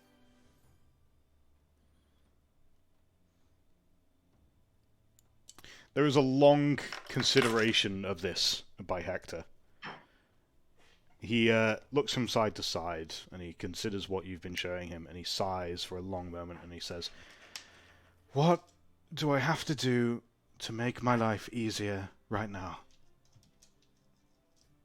Take this on board. Lorne, okay, look, Lorne, Sir, I understand that my uncle told me to be your squire, and I know that this is something I have to do, but I'm not a fighter. I don't want to be a fighter. I sense an opportunity. I'm going to put my hand on Hector's shoulder and say, not all of us are born to be fighters, Hector, but we must all fight. We are born in the shadow of the gods, and we are brought up by those who we are chosen. And I'm going to look at him carefully and kind of shield what I'm doing to Lorne. Like put my back to Lorne a little bit and just kind of finger my hammer around my neck and go, and some gods will protect you more than others. If you choose not to fight, that is your choice. But nonetheless, you can still choose to live. And I'll just step back. He stares up at you in awe. I felt something with that. There's a shining glint in his eye as he watches you, and you step back, and then he looks between you and Lorne, and then he nods and he picks up his sword, and he starts walking over to Lorne. And then Kern and Antarius arrive. Kernt 2 hours ago. Kernt is wearing his snake mask and what looks like the ripped end of a curtain and his feathery hat. Antarius is missing his shoes. And this is my shoes. is why we train and not go to parties like this. I don't know. This seems like a fairly good party. You can see both of their eyes are deeply bloodshot. Kent, I see you did not need any help getting undressed. No, not at all. I had many hands on me. How Many about hands, you say? see you if anyone. Antarius, lose 1 point of chaos corruption. You just burned the place down, but. I know he did. Can I approach Kent? I want to. Do they not gain corruption for taking part in the Slaneshi drugs? I didn't take part of the ritual at all. Yeah, he good just point. sat there. Yeah, can I run over and just investigate Kent? Okay, yeah, sure. What do you want to do? Do you want to make like a medical evaluation or what? I must say, I like the mental idea here of him coming back in a curtain, a hat, and a snake mask, and you running over and sniffing him. Yeah, I want to see. I smell I of guess it would be sort of wine and sort regret. of arcane as well. I suspect that he's being. Okay, so yeah, he I doesn't. just want to make sure he's okay. Right, he doesn't have any kind of lingering magical effects on. Actually, no, he does. Actually, can you make a law magic test hard? Can I sense if it was any way religious? Whatever happened this evening. Does that I help have me at all? theology. Yes, that's the only reason you can do this. Ooh. No, never So mind. hard law magic. Let's see. Whilst the magic is being investigated, can I go to Hector and say, "You'll enjoy this bit. Help me drag these two off to the river to sober them up." Jan, you can tell there was something going on. He's been exposed to the winds of magic, but that's it. That's all you can tell. You can't tell anything else. Oh, okay. Maybe you can. All right. You can tell that Kernt has ingested warpstone. What? Okay. I'm going to look around for some of the crew. I'm going to say, fetch me some water, quick. You know what that means, Jan? That you can use his blood to power your spells. What I essentially want to do is pour water down his throat and then make him sick. Well, I think I've already said that Hector and I are going to drag them off to get them sobered up with the water. So No. I'm intervening here. I'm ordering the crew around. You have ingested poison. Cunt's too incapacitated to really do anything. Renate seems to clock on to the danger of this, and she quickly starts helping, organising the crew to get some buckets of water. Clean-ish water. As clean as... Well, actually, the water in Kemperbad is quite clean. They have a good sewage system. They bring it over, make sure that it's boiled beforehand and cooled down, and they come over and they arrive with all of this water. What, you're trying to make Kernt puke? Yeah, force him to drink it. Come on, quickly now, quickly. Maybe just stick a finger down the gullet. See, I'll do it for you. Cunt just shoves 2 fingers down his throat. Okay. Now you'll drink the water and then we'll do it again. Sure enough, over the next 20 minutes, you manage to make Kernt vomit 3 times as you pump him full of water. The grim stuff that comes out is mostly this kind of ugly brownish yellowy colour with the occasional small little particle of green. I'm just going to be studying what I see. I see the glints of green and nod to myself. Write some rights in the book. And Titus, were you? Did you drink the same thing he had? It wasn't a drink. It was some sort of pipe they were inhaling. Drugs, I see. Somewhere in the distance, you can hear the sound of bells clanging.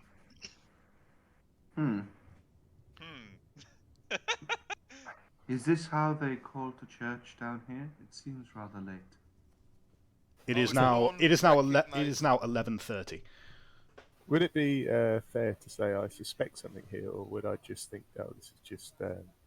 I mean, finding warpstone in levels. someone's system is extremely odd and suspicious, yes. Would Lorne recognise the bells used to alert for a fire in a city? Yeah, I guess you would. You're pretty familiar. So Antarius. I mean, Lorne does know it's Antarius, so assuming it's bells for a fire, what we hear in the distance. It sounds like fire brigade. Yeah. Okay. All right. There's a fire over there, guys. You don't want to help those people.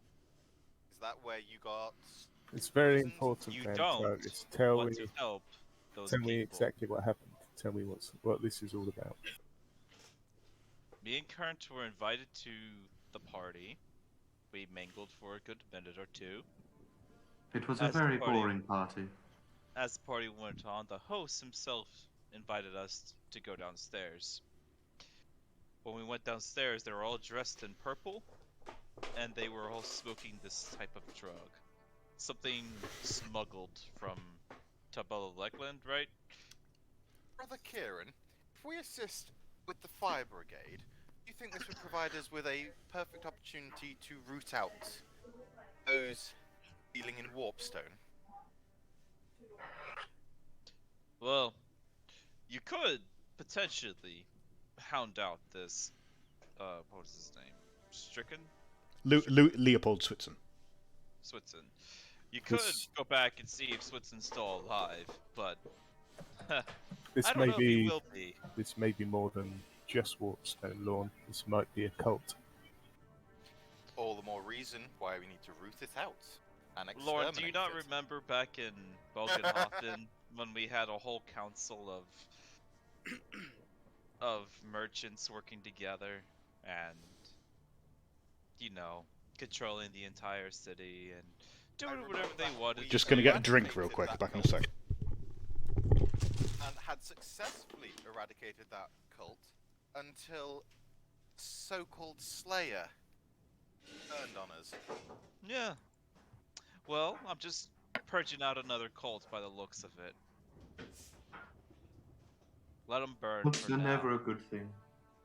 Did anything else happen with the switch roll? Tell me truly, I'm tiredness.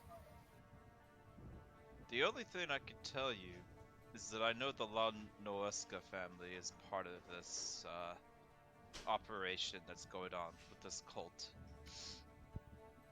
Because that's how this Switsum character collected these drugs. Was So- there any apparitions, any voices, any sacrifices? No sacrifices, but there was like a very massive orgy going on as the party kind of went deeper into the night. I did not participate. I look at Kurt. Very fun indeed. Quite, Kurt had went quite well deep into the night. You're a drunken on the sot other who hand- has partaken of heresy. Heresy? What heresy? I need Liam to come back so I can like check if I know about this is like a cult of Slanesh or something. It's no doubt If they're the dealing purple in hand. Warpstone, Chaos Cultists almost certainly. Yeah, Nothing- I mean they're definitely worshippers of chaos, but the thing is like I need to find out if I know that's Slanesh or what's going on or Yeah, that kind of shit. actually, that is a good question. Would you and I Yeah. know enough about the cultists' habits to tell whether or not it's what specific cult it would? Yeah. I guess the general sort of... Yeah, I guess the general gist is it's like clearly Like, well, demonic of some kind. Cunt's basically like drunk rambling. I'm gonna go grab a drink as well. Basically, Ah. you do what you want to him. He's, you know, do what you want. He's in that mood. Well, you heard that. Let's assemble the pie. Yeah. I'm just gonna roll it. I'm assuming Liam will tell me what I know then. Law theology would probably be the best. Yeah, that's what I'm going for. DM back No, on no, deck. nothing. Oh, perfect. Just good timing. Would either myself or brother Kieran know much Or about myself, the yeah.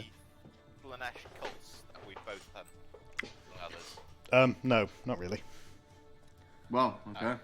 So we'd know it's sort of chaos, but we wouldn't know more than that. So, Well- generally speaking, the church tries to keep people mostly in the dark about the nature of chaos, except for those that are, well, dedicated towards its extermination, if you like, the witch hunters and stuff. I wonder if let's say, does anyone in our group hate chaos and is part of the church and fight against it? I don't know. Yeah, but you're not a witch Does hunter. anyone live? You're not a witch hunter.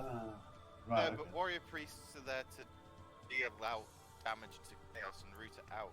Maybe not find the hidden stuff, though. Yeah. I mean, as far as like you know that like vice and excess and various forms of pleasure are associated with one of the dark gods. Yeah. Well, one of my strictures is unfortunately to root out chaos worshippers. So, I'm going there, boys. And I'm going there as well, as I cannot allow the enemies of virtue and order to escape.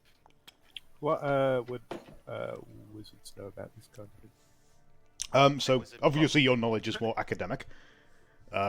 You'd be familiar with the fact that you know that magic ultimately is chaos, and that particularly the chaos magic comes from the gates of the north, which it all comes from like this place in the north. I can't remember its name. It's in the Chaos Waste somewhere. You know that it all originates from like the North Pole, and that's also where the influence of chaos comes from, which is some sort of corrupting force that mutates and transforms and changes things. You know that it is anathema and that it's dangerous and that it is very unwise to mess with it, and it can easily influence and corrupt wizards, so you have to be extra careful. Yeah, so I'll be getting that vibe from the place. I'll come on the investigation too. Stroke fire.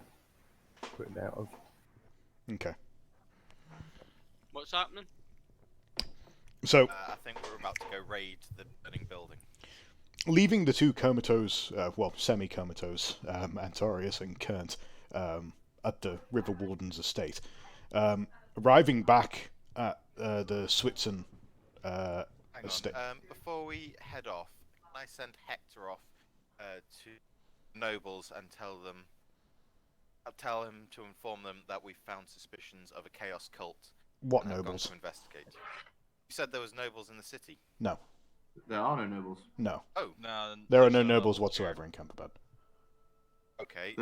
In fact, the people who we suspect are chaos cultists are once again the leaders of this goddamn town. Okay, in that case, I'm going to send him to the whatever church there is to try and raise support against the enemies of order. Right. Mainly Okay. because I know he's a You think coward who won't fight Hector can anyway. do that? Okay. All right. Fair enough. He's not going to fight, so what else can he do? Okay. You send Hector off with your instructions, which he seems very dubious about, but heads off into the city. Actually, I'll give him the option. Or do you want to come with us and fight this evil head on, like a knight? He leaves into the city, going to try and find the church. I thought so. It's quite a young man you have there. As Jan, Lorne, and Young, Karen definitely. return to the Switzerland estate, you can see that it is already pretty much a smouldering ruin, mostly. There are various men at work trying to put out the fire, carrying buckets back and forth from various water pumps. They're mostly managing to contain it to the grounds of the estate, but already the building is collapsing in on itself. Brother Kieran, do you want to make sure these men are organised and doing their best to Oh there! support- Oh there! Who are you? What are you doing here? One of the men, who's wearing some sort of small badge on his doublet, makes his way over to you, waving his hand.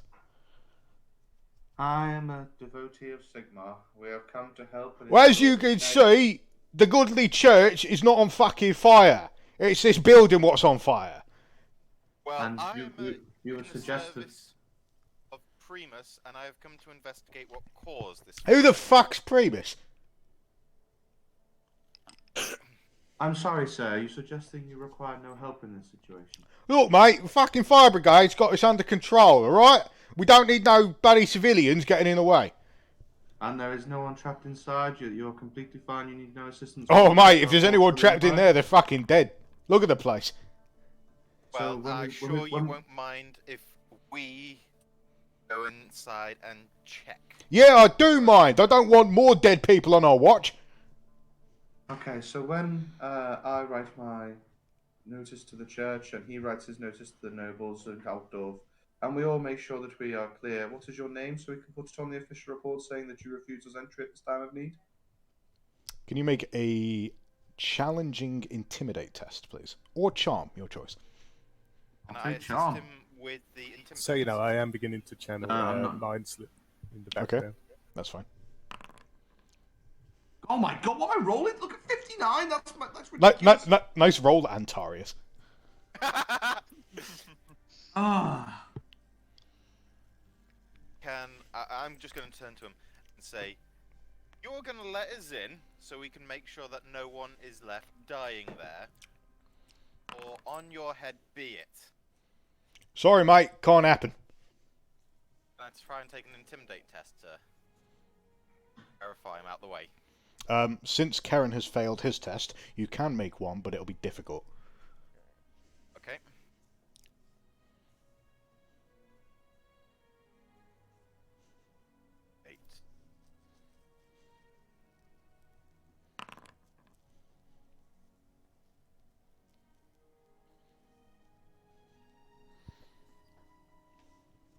Look, pal, I ain't got much more time for this nonsense. You need to get going. My boys are on the work.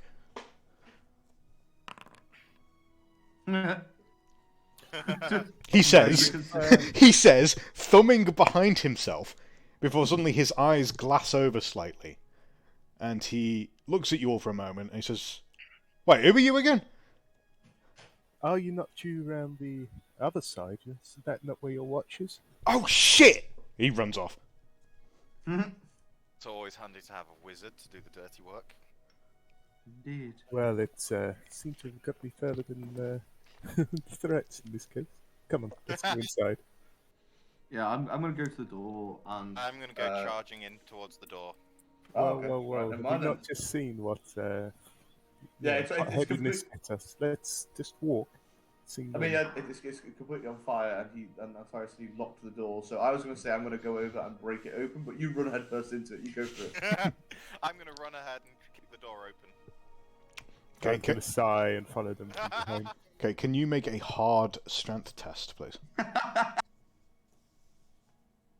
I'm just going to walk along with the wizards.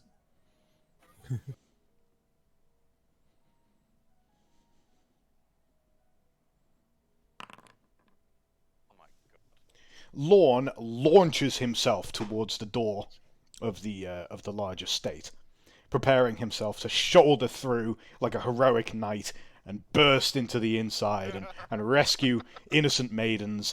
Except no, he just face plants into the door because it's reinforced with heavy iron. He hits it and he collapses to the ground, taking 2 wounds and groaning in pain in front of the door as fire smoulders and bursts through the windows.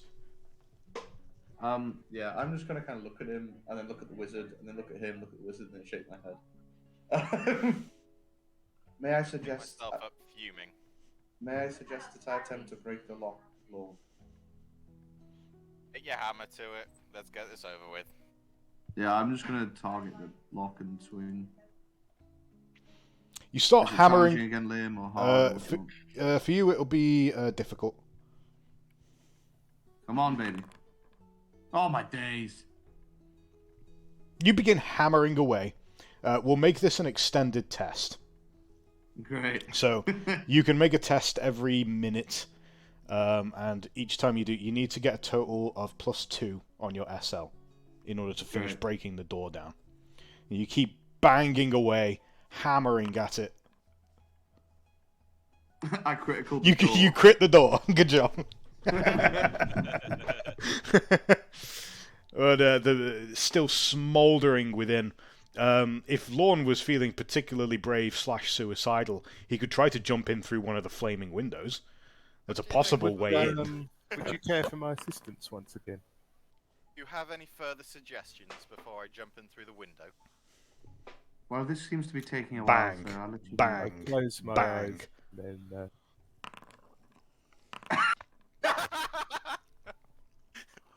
Jesus Christ, this wizard is killing us. This fucking wizard. No, it's good. I think that works. I'm actually immune to miscast as well. Yeah, I think you are, aren't you? There's a trait. Is it etheric attunement? It would be etheric attunement, I think. Yeah. Actually, no, you're not. It refers specifically to channeling, not casting. You can indeed suffer a minor miscast from rolling a double on the cast, just not on the channel. You have any ingredients you're using with your casting? They're consumed when you cast, but they prevent miscasts. No. No, I don't think so. I'll say he has succeeded anyway. Oh. Holy shit. Well, there we go. At least it doesn't affect those boys. Okay. The door opens. Something happens. It doesn't seem like an us problem, does it? I sense a touch of chaos and think, must be those chaos cultists inside. As you're raising your hammer, the door suddenly swings open of its own accord, causing Karen to stumble forward awkwardly as his hammer hits nothing and follows through with the momentum. The door swings open, revealing an inner hall that is charred to cinders, and oh my god. Can everybody please make a difficult cool test? Yes. Is this to do with fear, is it? No, not fear, more like horror. So I've got fearless everything. What is going on? Apply or not? I have 69 in that skill. No, fearless does not apply here. Cool is my highest rated skill in my of everything, and I'm still failing it. Jesus Christ. Ah.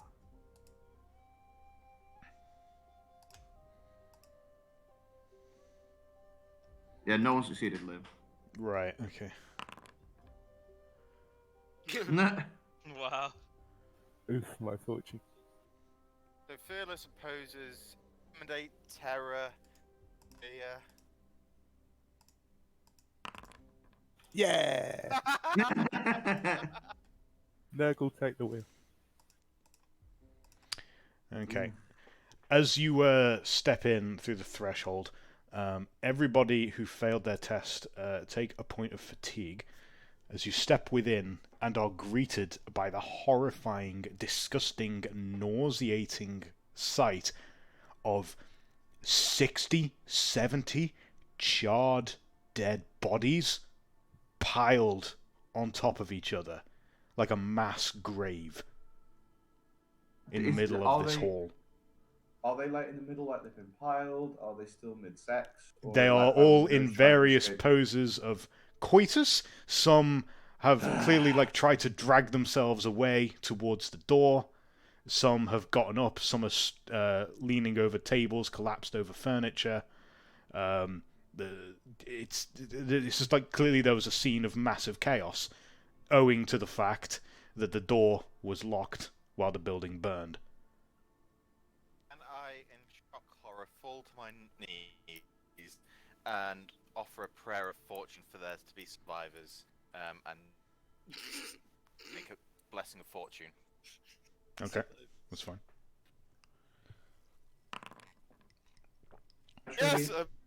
I truly hope these were chaos cultists. Otherwise, well, what a crime has been committed here by Antares. Blessed tune is going to target me, and it will overcast it. Target the warrior priest. Okay, Uh-huh. that's fine. You can see no signs of life. The fires are still continuing to sputter out. Water is still continuing to be cast through the windows onto the walls, now through the open door that you've just unlocked. And indeed, they're all charred corpses. There doesn't seem to be any survivors. What's the winds of magic like around this place? Can you make for me, please, a law magic test, challenging?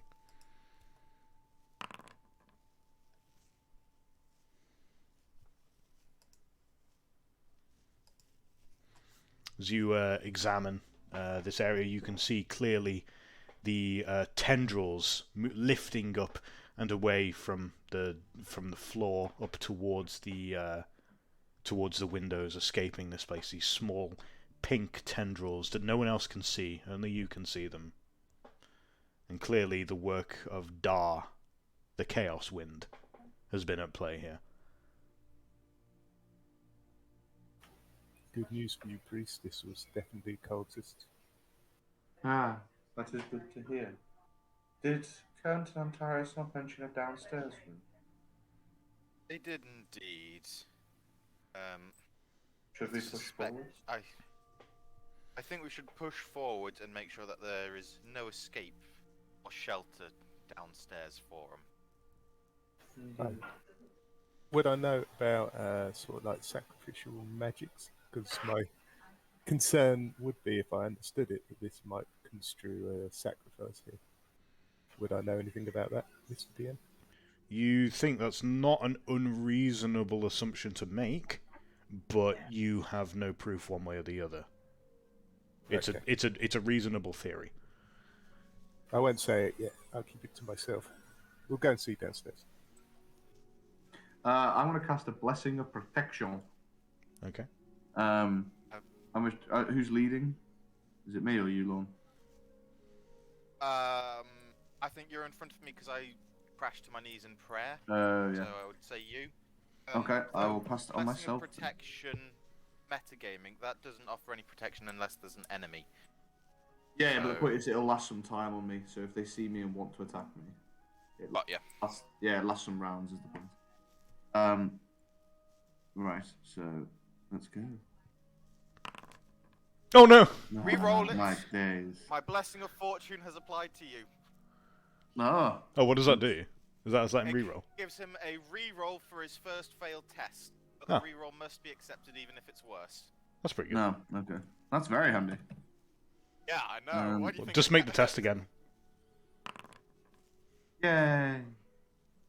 Is that like some divine tag team?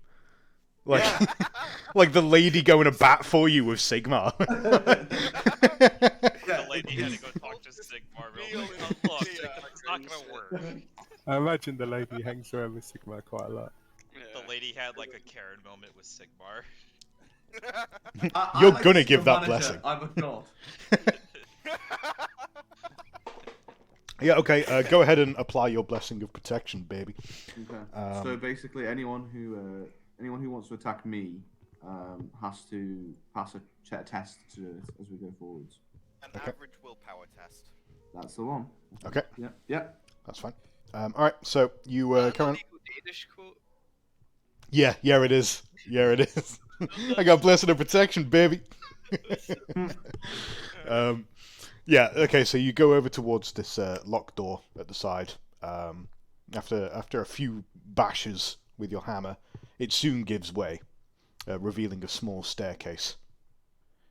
Looking down within, it seems like most of the flames have put it out down here. You can see the charred remains of more corpses. And it seems like there are several pipes down here that all seem to be connected up to some sort of tank of some description. Well, I'm gonna push. Sort I'm gonna of push look like forward. the pipe that Antarius and Kern described. Did they describe it? I'm gonna take my sword and destroy it. Yeah, I described it. Okay. Okay. I said like there was like a few pipes and shit, and like a sort Oh, of. yeah. So I'm gonna be very careful not to inhale anything. Well, I'm gonna go in first, aren't I? Anyways. yeah, you're in front anyway. Yeah. I'm gonna walk through and make sure nobody's like hiding around the corner of the door or gonna jump out on us or that kind of thing. You do take your necessary precautions, but it seems like everyone down here is dead. Is there any other doors leading off? Not that you can see. Okay. I like the way you phrased that. Okay. Well, I guess I'm gonna step out the way then, so Lorne can do his hacking slashy. Yan, as you follow the others below, you don't need to make a test for this, it's very obvious. There's a large amount of warpstone concentrate inside the tank that's connected to these pipes. I would not be hitting that door. It will spread the dust everywhere. It's infected with warpstone. Okay. How do you suggest we destroy this then? My concern is this might constitute a sacrifice to the darkness. There's a lot of their supporters killed in one day. These things have echoes and power. Still, I'm not sensing anything that's come of this, so perhaps it's safe. I would suggest prayer, holy water. Okay. Blessing of Righteous makes a weapon magical, but given the name of it, could I use that for some other effect on the warpstone? I don't believe that would affect the warpstone. It was more of a question to the DM, me praying Oh. righteousness over. Would that have any effect? Because, strictly speaking, it wouldn't do anything. What are you doing? I want to know if the Blessing of Righteousness could have any effect on the warpstone, such as allowing it to move more harmlessly, or You have doing anything. no fucking idea. Has I've advised him no. Did that pop up just come into my head? Yes. Curious. So an entity was summoned by the sacrifice. Who are you? Speak your name. I'm just going to talk to it out loud in front of the others, just so they look at me weird. Yeah, Jan seems to be talking to himself. Nice.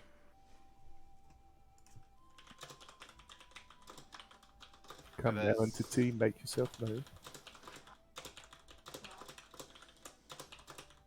I'm gonna kneel and pray for righteousness, and just see if I can do anything with it, even though it's probably not gonna do anything. I'm gonna start tapping the walls because I feel like I'm not getting involved with some warpstone and nonsense I don't understand just yet. You are not everyone. You are a denizen of another place. Damn it. Come forth. If you've penetrated to our realm, come forth and face us. I feel confident tonight and a priest will be enough for you. You will be going back to whence you came. Lon. The mage appears to be talking to himself. Yes, that has me worried too. And now he's telling something to come here. You continue to search the Ready your room. weapon. I'd Hold- be on your guard. Can Jan please make a difficult perception test?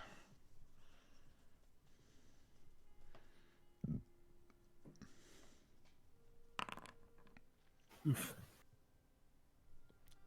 Oh, whoops! Wrong character. Karen. Oh, is this me checking the room? Yeah, this is you checking the room. Sorry. Oh, that's Yeah. good. Yeah, That wrong was a wrong character. absolute Wrong failure. character. I thought something was about to attack you with surprise then. No, I can't. You finish your examination of the room. You think you've been fairly meticulous. You're not able to find any evidence that there was some kind of secret bolt hole down here. Excellent. We are alone here. Can I count the number of corpses in this room and compare it to however many Antarius holders was there before they started smoking? I don't know if they're that specific. They only give us very brief instructions for what we charged off all willy-nilly. I didn't charge off willy-nilly. We charged off pretty willy-nilly. Looking around in this room, you see 8 corpses. Seems to fit the numbers that Antarius was saying. Are there any defining characteristics on any of the corpses? No, they're all charred bodies. They're skeletal black Yeah, husks. Would I have any way So- of knowing if I've been possessed somehow by this? I don't know. You tell me, buddy. No, I don't accept it. I think it's lying. You are Okay. just lies. Now make yourself known. So, I'm also going to go over and try and find out if the priest has got a Hammer of Sigma amulet I can hold. I do, but I'm not giving it Signals to of- you.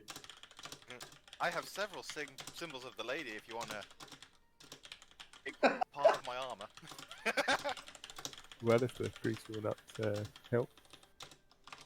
I mean, I can bless you, but I don't know what it's going to do.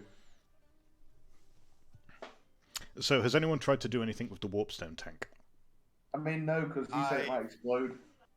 I've tried praying the blessing of righteousness, but it failed miserably. So, It seems that reaching out to the lady has little effect in this place. Perhaps the choking, cloying mess of chaos is too much for her to reach you through. I will take the what- blessing. It is Liam? possible, priest, that I have become possessed. What is the roof and the floor looking like of this house? Charred black as cinders. It's starting to collapse inwards in places. Underneath Starting to you, collapse? underneath Okay. underneath you is like foundation. Yeah, so basically, can I see the sky? Yeah, I guess. Sure. Excellent. oh.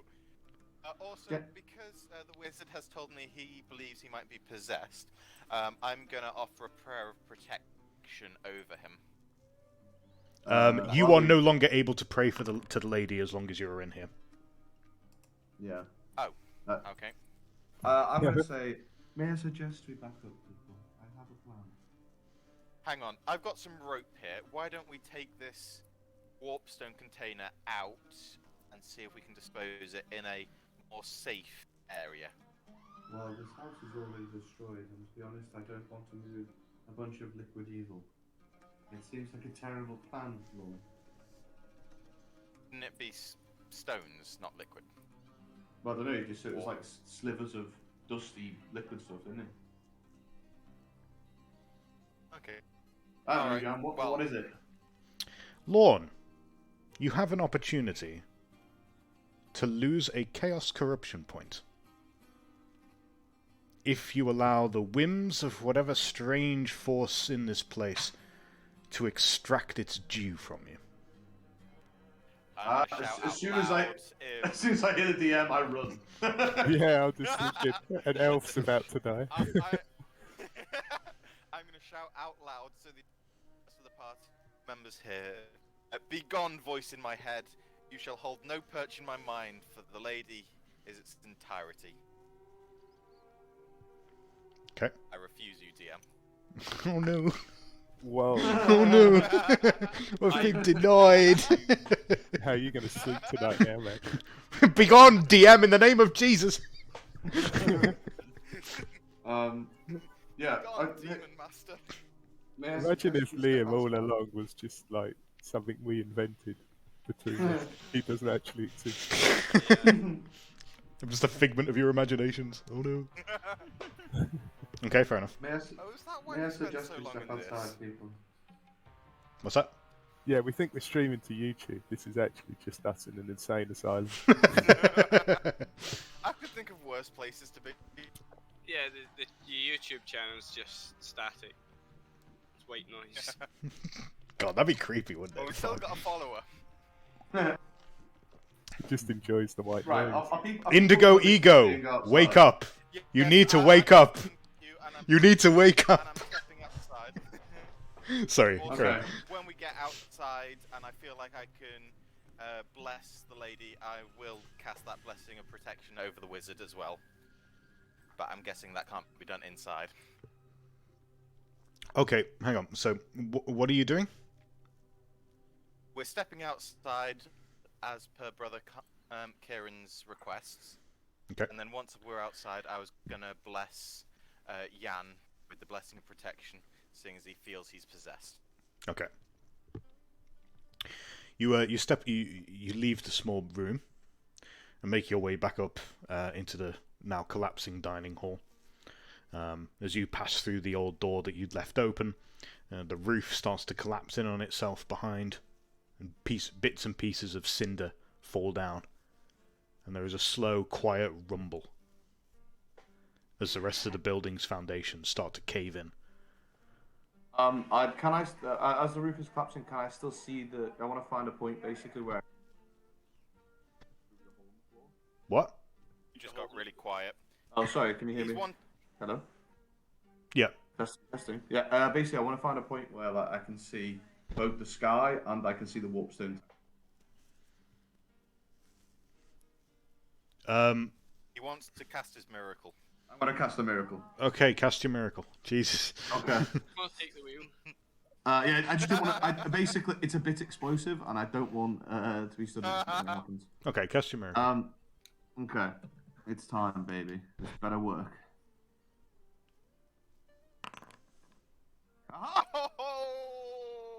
Twin-tailed comet. Holy shit. Okay. Let's say two giant cometous rocks and slam into a target, and Sigmar would also be like an enemy of Sigmar, aka Chaos Warpstone is pretty good. So I'm blowing that shit up with holy fire. Okay. All right. All right. And I will overcast it. Yeah, I'm gonna overcast it twice. Yeah, exactly. Gonna be a. If you don't overcast it and keep the range more concentrated, it does more damage. Sigma Oh, drone well, strike. whichever way does more damage, essentially. But yeah, Sigmar drone strike, essentially. All right. Okay.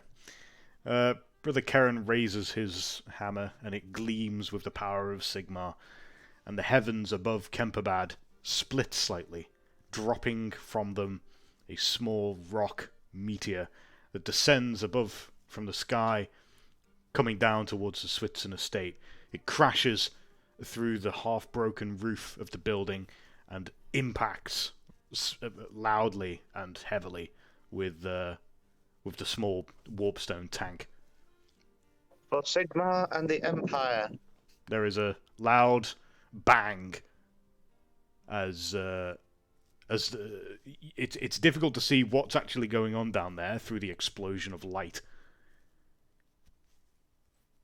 But as it begins to fade and more of the fire begins to putter out, all of the fire brigade workmen are now gathered around, horrified, holding their buckets, gasping, muttering to each other. And it seems that the warpstone tank has been destroyed. There's no trace of any of the green essence that had been pumping through it before. And Jan can see that the winds of Dar have grown thin here. It's beginning to fade. I'm gonna turn around to all those watching and just be like, we found down below a creature that was billowing fire. Clearly, it started the blaze. Only Sigmar could stand against it. By Sigmar, it's a miracle! The twin-tail comet signals all. And I'll raise my two-handed hammer in the air, as obviously that's the sign of Sigmar too. I'm gonna raise it up in my head and say, for Sigmar and the Empire. There's a general cheer that comes up from the fire brigade as they all start clapping and cheering. Nice. I'm just going to turn around and... What does the critical of a prayer test actually I don't know. More death. I don't know either. Additional death. You cleft their hand with a twin-tailed comet. You hit them with a comet so hard their hand comes off. Yeah, I'm a bit concerned though, because that was epic as hell, but it did 4 damage. Yeah, it's one of those things that it only does, so basically it does 1d10 of holy fire damage or something. They get knocked prone and they get set on fire. So it's like, it's a useful miracle, but it's not like all powerful, essentially. So that's 4 additional damage to what you rolled. Mm. So it's like, it's 4 damage plus my significant levels. Okay. Well, you actually haven't applied the damage yet, so. Well, no, because it's not a thing, is it? So it's not a human, or an enemy. So I figured it just blows up or whatever. Yeah. Yeah, it's more of a narrative thing. It's fine. Yeah. So yeah, that's that. That happened. As far as the strange voice in Jan's head is concerned, it hasn't spoken since its last message to you. I was going to ask that, actually.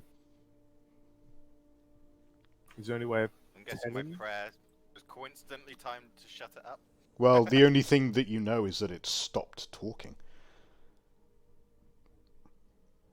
I'm going to turn to Jan and say, what were you muttering about inside?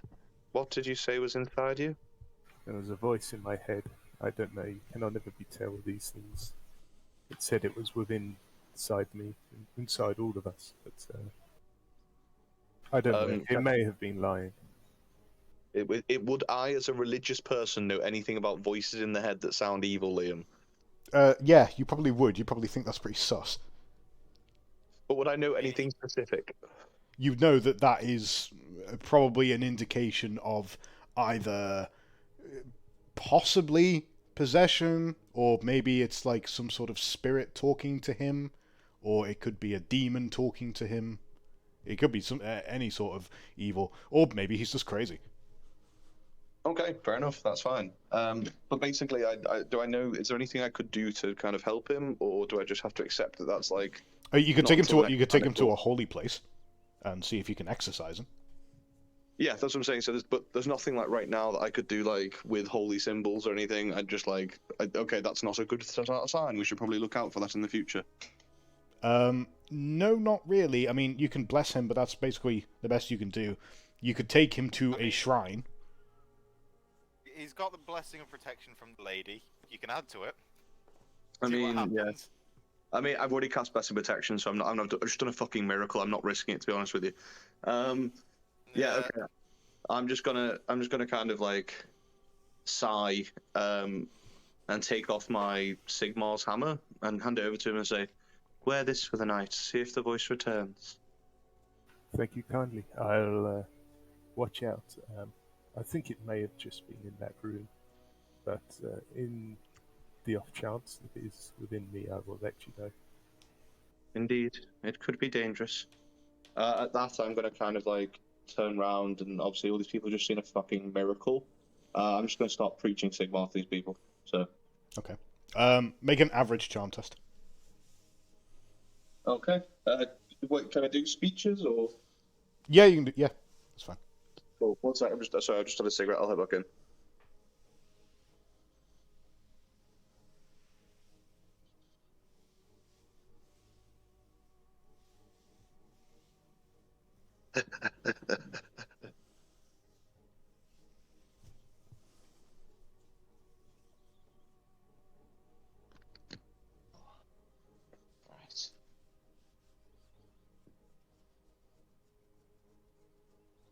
What difficulty, Liam? Average. Average. Ugh. Okay.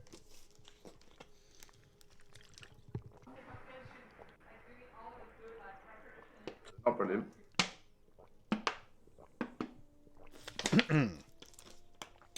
Sorry, just drinking some water there. Yeah.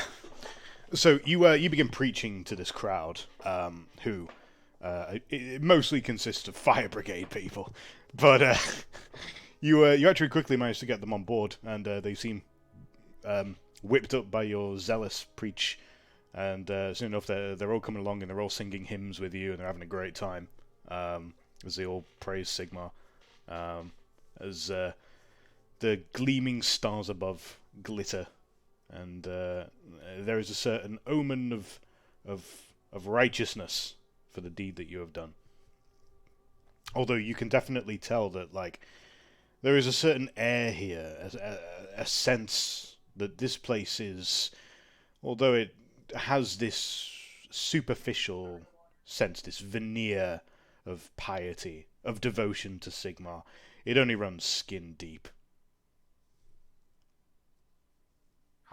Well, spread the word, my children. All of us can be united if we have faith. It will protect you against worse things than what was downstairs. And with that, I'm going to head back towards the ship. Okay. In the watch building. But same thing, really. Yeah, both, It's but whatever, whichever one. Right. Okay, that's fine. Yeah. So Jan and Lorne, you are kind of left to well, you can help up with the disposal of bodies and so forth if you so wish. But Provide a bit of aid and then turn in myself. okay. When you return eventually, rather later at night, I think it's quite likely Kern and Antarius have probably passed out. It seems that Hector at some point managed to get a hold of a priest who comes up to consecrate the dead bodies and add on to Karen's little sermon. Adequate enough for me. And see to various funeral arrangements. Sure enough, also the watch turns up, coming to investigate and ask questions as much as they can. It says for Sigmar that most towns or villages would have a small shrine somewhere. Mm-hmm. Is there anywhere like that in Kemperbad? There's a church. Oh, okay, maybe. Okay, well, that'll be tomorrow's job then. To sort out this this witch boy. Every city in the Empire will have a church, and most villages and towns will have at least a shrine, even if they don't actively worship Sigmar. Just so they pay respect to the main capital and the Empire's religion. Okay. All of you are able to take a long rest. Bye, fatigue. Glad you didn't stay long. Recover your wounds if necessary.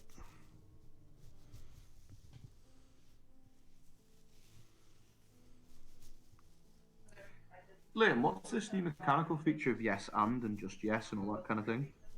It's a prompt. Okay. It's like meant to be like an indication of like It's just what- obviously because it increases. So I got yes, and then plus 4 it's was like yes yeah and so. it's an indication of how successful it was. Right. Like, Okay. in terms of narrative, like that's what Okay. it's suggesting to me. It's just a guideline for me to follow. Right. Okay. Yeah. Okay. So it's kind of like, yes, you successfully had a good night's sleep. Yes, and you rested so well, you feel refreshed and energized the next morning. Yes, you feel perfect the next day. Yeah. Right. Okay. So it comes up to the next morning. Antarius and Kern are feeling better to an Did I extent. get any weird dreams or anything? You do not. Your sleep is mostly Not an untroubled. I got an astounding success though, so I think I Well- had the best night of my life. You probably did. I mean, after what you went through, yeah, the sleep was very inviting. It was a good time. You avoided the nightmares of all the burnt people that Antarius caused. Wait, did he see it? Or he didn't. No, see he it all? didn't. Oh, He did didn't. No. Oh. Damn it. I do have a question. Like, Yep. who was offering the bounty reward for killing the basilisk? I did he wonder w- that myself. Yeah, to be honest. he was not there as far as you know. Okay. Uh-huh. That is Like, so Raumir Raukov, Okay. the different guy. hunt Okay. master. Yeah. Yeah, I was just making sure because like that It would be suck, our luck. right? It would be That- our luck. That would have been a would- bit shit, wouldn't it? Yeah. No, but indeed, as I was literally about to say, as you return to the central town of Kemperbad, you find Raumir Raukov and his collection of huntsmen. And he is surrounded by what looks like an angry mob. A picket line, almost. Various people are shouting at him angrily. There's a good, 200 people in the square. And him and his company are stood in the middle of this. He is kind of smoking his pipe, looking at it all with a bored expression. The rest of his entourage are a bit less comfortable about the situation. It hasn't turned violent yet. There are a few watchers on duty as well who are kind of watching the scene apprehensively. They don't seem particularly inclined to help Raumir either. We're part of his group, aren't we? So we can kind of just walk up to him. Yeah. Okay. You can kind of shove your way through the crowd. You can try and shove your way through the crowd, yeah. Can I just mount my horse and trot through? I'm sure they'd clear for even a smaller. They're not likely to challenge a big dude on a horse. No, So yeah, Well, I guess I'll follow along. you just follow along in the just wake. clear the space to horse. It is up to Kernt and Antarius if either of them wish to have come along. Well, no, I think Cunt's gonna try and get the crew readied for the expedition. Okay. So you're coming, but you're just delayed getting the crew ready. Yeah, basically I'm gonna have the 4 archers we trained. I know we have bows in the armory on the ship, so we're gonna outfit them and gonna have the rest. A large crossbow that got So- something left. And the rest of them will take the fucking baggage train. I'm well aware that all the merchants are dead because there's 80 dead people or whatever, and those Literally, most- probably about 60% of Kemperbad's concentrated wealth just burnt at a party. So we should buy. I'm gonna go robbing. Yeah, I mean that makes no sense right now. I'm just gonna go take their fucking money while I can, you know? I'm just gonna see if, I'm gonna spend the entire day just, looting all these fucking houses. Shit, Just, seeing how much money I can get, honestly. I'm about to say, you literally know the exact people who were there as well, just to be like, oh yeah, where was, Yeah, I Wolfried know, Herzig's house? I've got a letter for Wolfried Herzig, where does he live? at the very least, I would definitely check out the people that I knew their names of down in the downstairs club. I would check their houses out, and I would rob them fucking blind. That's 40 chess, man. Holy So- shit. So, I'm just gonna see if I can find anything. If it is pretty accessible to Okay. go in and rob these people and all that Make an stuff. easy stealth test. Alright, give me a sec. I believe. In character, Lorne is disgusted if he ever finds them. No, yeah, this, I do not know about this either. Then again, they're chaos cultists, so I don't actually really care. Spoils of war, you could. Oh my god! Antarius is the most rich man alive. I mean, Antarius. That's me. Gain 200 gold. Antarius spends most of the day visiting various estates that he now knows to be vacant. He is a man well acquainted with sneaking into estates and stealing various objects from within. hang on. This is the first time he's snuck into a place and not set fire to it, isn't it? Pretty much, yeah. No. No, Wait, no, he didn't burn down the von Strudeldorf townhouse. Yeah, That's true. I did burn I down their thought house. he did. No, Did I he? threw- Did you burn No, the no, house no, down? no, he set the stable on fire. Oh my god, he did, yeah, he set the stable on fire. Yeah. Fuck's sake. He didn't burn down the house, though. Can we have him take a psychology test not to set fire No, to it? no. Right, look, let's resolve this role. So, Antarius, after your perhaps intentional, perhaps not murdering of the entire bourgeoisie class of Kemperbad, later in the day, when you rejoin the party, you have stolen 80 crowns Oh my god. in wealth from the various merchant houses of Kemperbad. We're getting a cannon. Hey Kurt, I got the tax collection for you. No, I'm not gonna tell anyone about that. I thought we I'm bought sorry, it just- for that night of drugs. Antarius just turns up with like a new horse and gilded armor. Like, what? What are you talking about? What are you talking about? I don't know what you're talking about, dude. That's genius. I mean, his horse is already the fanciest.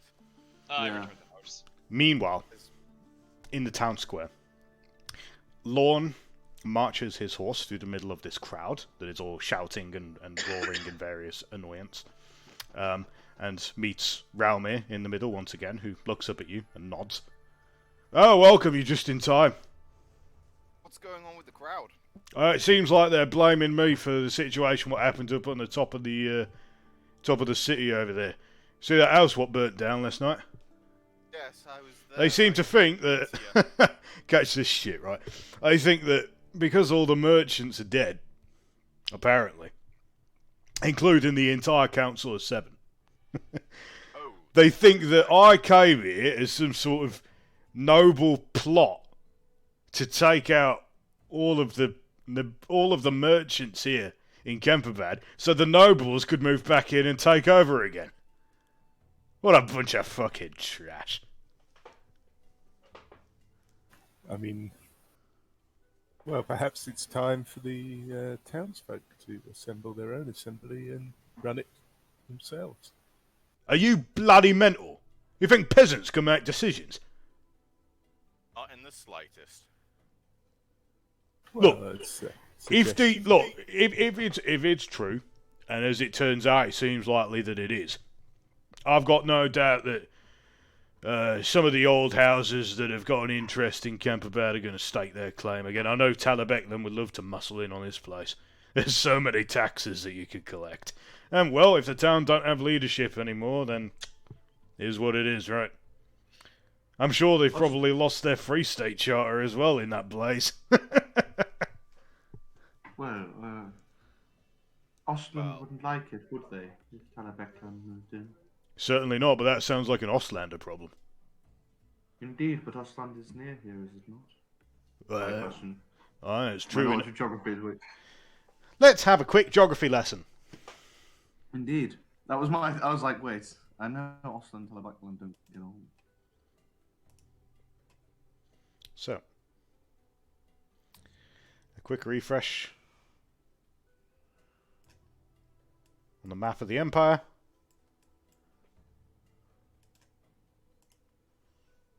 What skill would you say is most suited to talk? So you can see down here in the bottom left, got a map of the Empire. And Kemperbad Is technically in the Reichwald. is like here-ish. Right. Actually, no, it's not. It's like here. Yeah, it's on the River Ster. Yeah, it's there. Yeah. Okay. So yeah, so Osland's nowhere nearby them. Never mind. Yeah, no. Yeah, Talabecland so is it's on the border between Reichland and Talabecland. Yeah. It's on the confluence, And so Stirling. it's actually between three. And All it's- three of them have an interest in Kemperbad. Oh, that's Nice. interesting. The border doesn't actually show on that map the border between Talabecland and the other. It seems Yes. equidistant between The Altdorf border and is along the river. Mm. The River Ster. Yeah. So I think Talabecland and Altdorf would have the best claims to it, though it is falling under Reichland. But listen, Do- it don't really sound like my problem at the moment, much as these folk want to try and make it my problem. I'm here to hunt my basilisk and get out of here. Indeed. It makes the most sense to me too. DM, what skill would be best used to address the crowd? 'Cause I don't think charm is really suitable for. As far as like a big speech is concerned, yeah, I probably would use charm actually. Okay. In that case, knowing how terrible my charm is, I'm still going to try and make a speech, try and calm the peasants down. It's the good old so I'm days of gonna those shout- charm But rolls. I say, so the fucking Bretonian noble, so the foreign nobleman is going to try and appeal to the people who want to be free, like free city. All right, sure. Yeah, that's gonna be futile, buddy. You don't know what I'm saying yet. What are you gonna say? I'm going to say. Well, let's consider this. You've got a Bretonian accent. You're wearing heavy armor. You're on a big horse. You're wearing the tabard of House Bildhofen and yours. Who do you think they think you are? And also, you're literally talking to the dude they hate right now. Yeah. So I'm going to shout to the Optics, my dude. Optics. I'm going to shout to the crowd. We do not care about your town politics. We are only interested in the basilisk that hides in the woods near hence. We are off to slay it, and I bid you peace until it is dead. After which, I'm sure you can deal with whatever manner of leadership wish that remains. But please, let us pass peacefully, as we're off to kill the beast. One of the hecklers in the crowd shouts at you, "Would you support a Republican government here in Kemperbad?" I don't give a hoot about the leadership of Kemperbad. As you can tell, I'm not from here. I'm only here to kill the monster that's been terrorizing you. Would you agree in principle that the idea of self-determination is a good one? I would. Ignore the- Who is this educated peasant? I actually agree with this present. I think there is nothing wrong. In fact, I think the time is right now. You should assemble yourself, make your own assembly, and stake your claim to the place before anyone else comes here. Organise, and Well, you it should was probably clear be you got- doing. You should probably be doing that instead of bothering these good people. Well, it's clear you've got some support for it, and I might suggest you organise that, else the nobles, such as myself, are out killing monsters. I would also suggest that if you perhaps considered this place some form of, a bit like if you contacted the Church of Sigmar, they may lend you soldiers and perhaps train you if you are willing to, I don't know, offer a small tithe to Sigmar. There's a loud muttering from among the crowd. Some of them have begun to calm down to an extent. We need your guarantee that you are not going to, try and come and put taxes on us. I guarantee that none of the Sigmarites would ask for a tax, merely a tithe. What is the difference? That is pure semantics.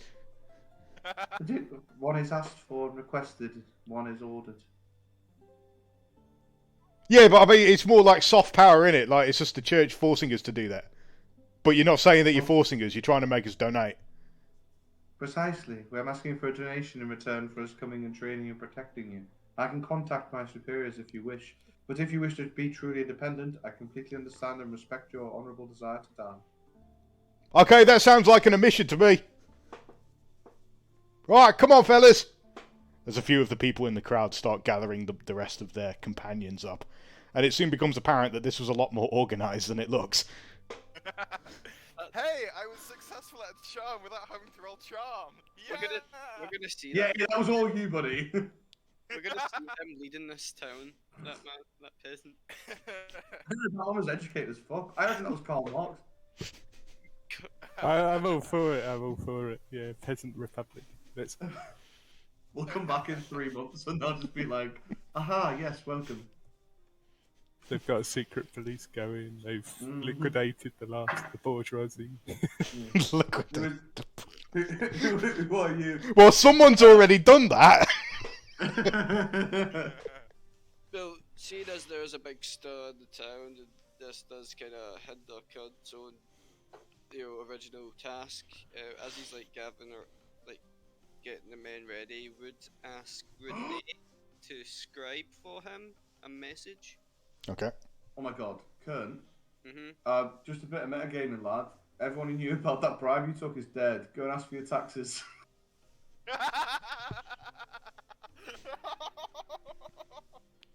Who does he ask them from, though? Everyone on the ruling council is dead. Yeah, so imagine how nervous all those minor officials will be. Yeah. Well, essentially, Kunt's gonna ask Renee to write a letter to his superiors with like the situation, and he's gonna send like the documents he gathered as well. Oh yeah, the ones that you took from the office. Yeah. Yeah, and like saying that like stall tactics involved, Okay. denying responsibility. There was like bribery, there was corruption through, and then that's like now like through tragic events, the merchant controlling upper class are all been killed, and like basically incentivizing the empire to come in. Okay. All right. So, do you make an official recommendation that they should take some sort of imperial Yes. delegation to come and sort it out? I mean, all I'm saying is Antares must hate this because this is you performing an investigation that you've been ordered to do, but then only revealing the results of your investigation after everybody's dead. So Antares would hate this because that's just so against. It's just such a huge problem, guys. Okay. What? Well, yeah, so anyway, basically wraps that up.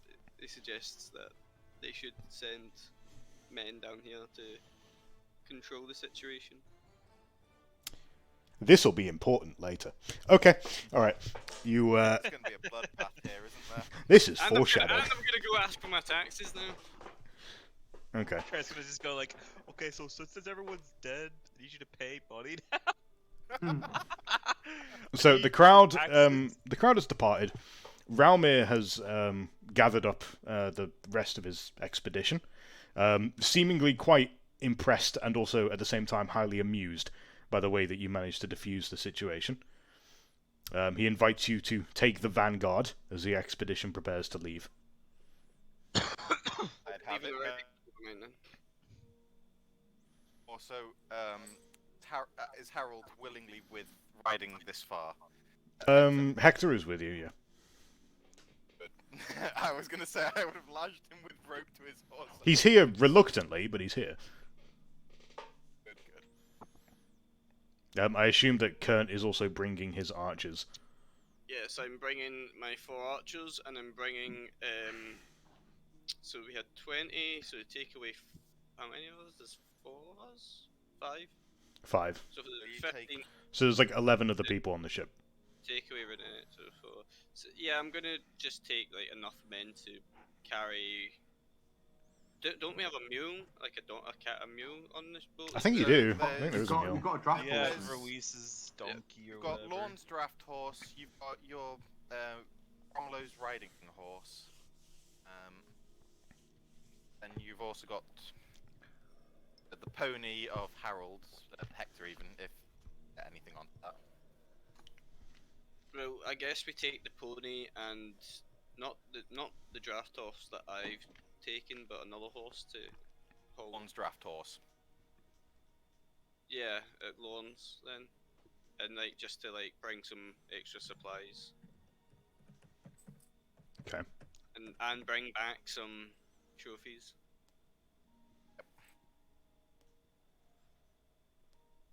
All right. Okay, so that's fine. All right. So the group gathers together and prepares to set out from the troubled town of Kemperbad to strike out into the forest of the Reichwald, where awaits supposedly a dangerous mythical beast of chaos that has been threatening the town of Kemperbad. And herein, we shall draw the session to a close. That was interesting. I was only expecting that to last about an hour, and then I was going to go into the Basilisk hunt, but... Yeah, I really did think we'd be at the Basilisk hours ago. You should know us by now. Yeah, I really need to like come to terms with the fact that if I make content for an hour, you're going to stretch it out into 3. It's not even that. It's just if you leave any form of hook. Like if you just gone, there's a party tonight, but it's going to be a dinner party. There's going to be no one there of interest. We would have gone, yeah, probably not going to that. Yeah. Instead, there's Seleneshi's cultists, Pyromaniac Antarius. There was, anyway. There's not. There was! Harrison's gonna give in and just do the same what Cunt done and just join, but like... Like, I have anonymity purple crown, and I just murder on sight. Yeah, that's... And you fucking... And you stole everything, man. Fuck. Yeah. I got like 80 And now gold you're crowns. like the richest man in Reichwald. I know, yeah. We should just, what? Shouldn't we sail here then? What, We like could leave? become the government here. How would that affect the market? Like? I'll say, yeah, no, we don't sell here. Well, we already sold it. We need to You already buy sold. it You already if sold stuff. Yeah. possible. Yeah, we need to buy as much. Well, we sold it at peak. We need to buy it low now. This is like fucking Stonks. Yeah. Yeah, like...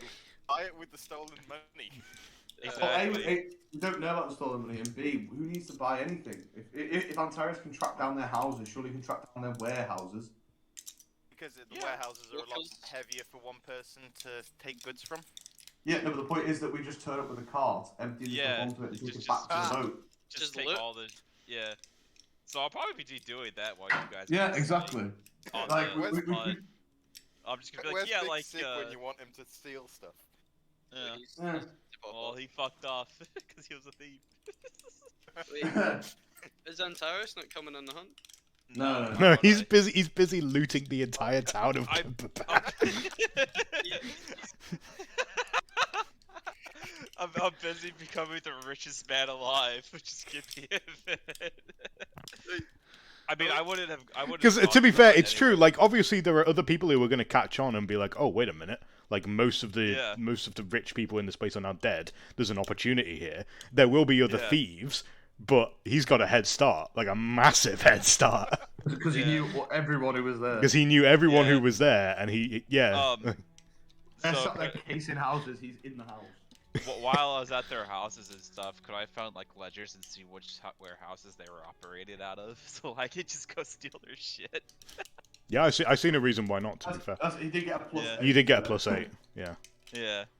So yeah, that's probably what I got. That Where are you gonna I- hide all that money? Like, we're gonna find all that money Okay. somewhere. So we got I'll say, some. what?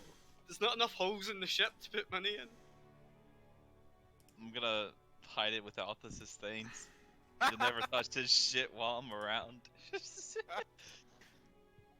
I'm only Holy asking- shit! Oh, the encumbrance of the fucking things is nearly half a weight. Like Yeah. half an actual encumbrance of gold is what you're carrying. Yeah, it's a lot. So I take it that 80 gold included all the jewellery he found as well. Yeah, Yeah. yeah, like it's You in, just it's in took- liquid you took- assets. Took it with everything that wasn't nailed down. Okay. Yeah. So. So we have some XP to distribute. Woo! So Nice. Antarius, you have 85 experience points. Wow! Wow. I mean, that's less than 5 XP for each person he killed. That's basically 1 XP. Yeah, for It is, every isn't it? person. It is. It's 1 XP a person. It's fucked up. brother Karen of Wolfenberg, you have gained 50 experience. Woo! Jan von Hess, you have gained 50 experience. Kent, you have gained 40 experience. Oh. Lorne, you have gained 40 experience.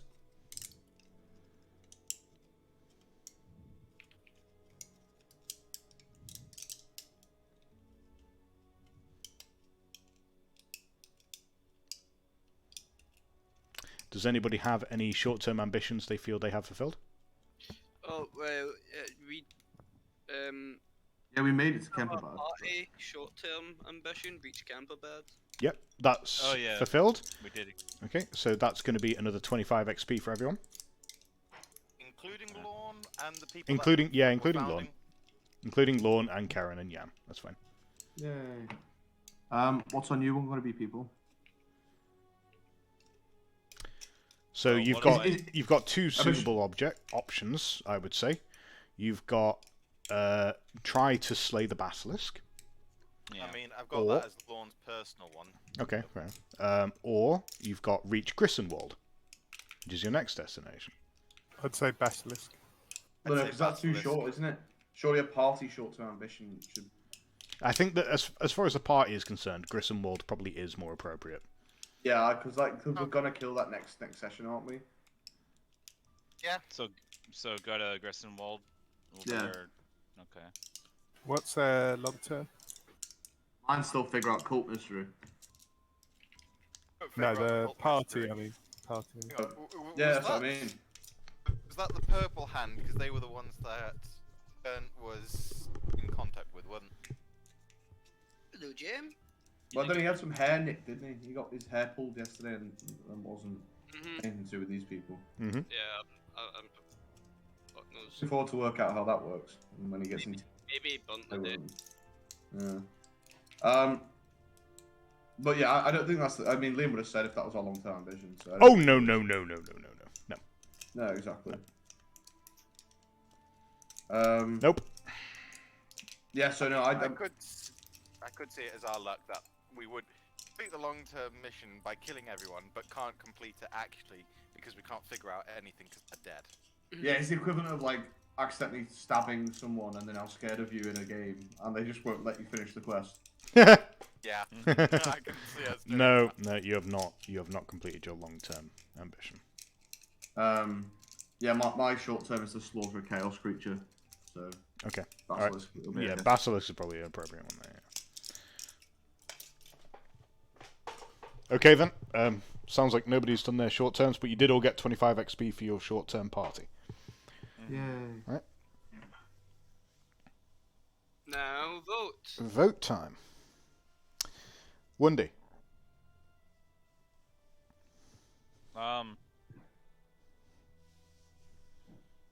Lauren. Lewis. What did he do for that? It's got to be big Antarius, hasn't it? For the burning down and the one-liners. Mate, Antarius gets a free pass on winning the vote just by burning down a building. Like, Yeah, exactly. Like, and then robbing everybody blind. Like, I vote. did he do anything wrong this session? No. He played Antarius I for mean- a fucking team.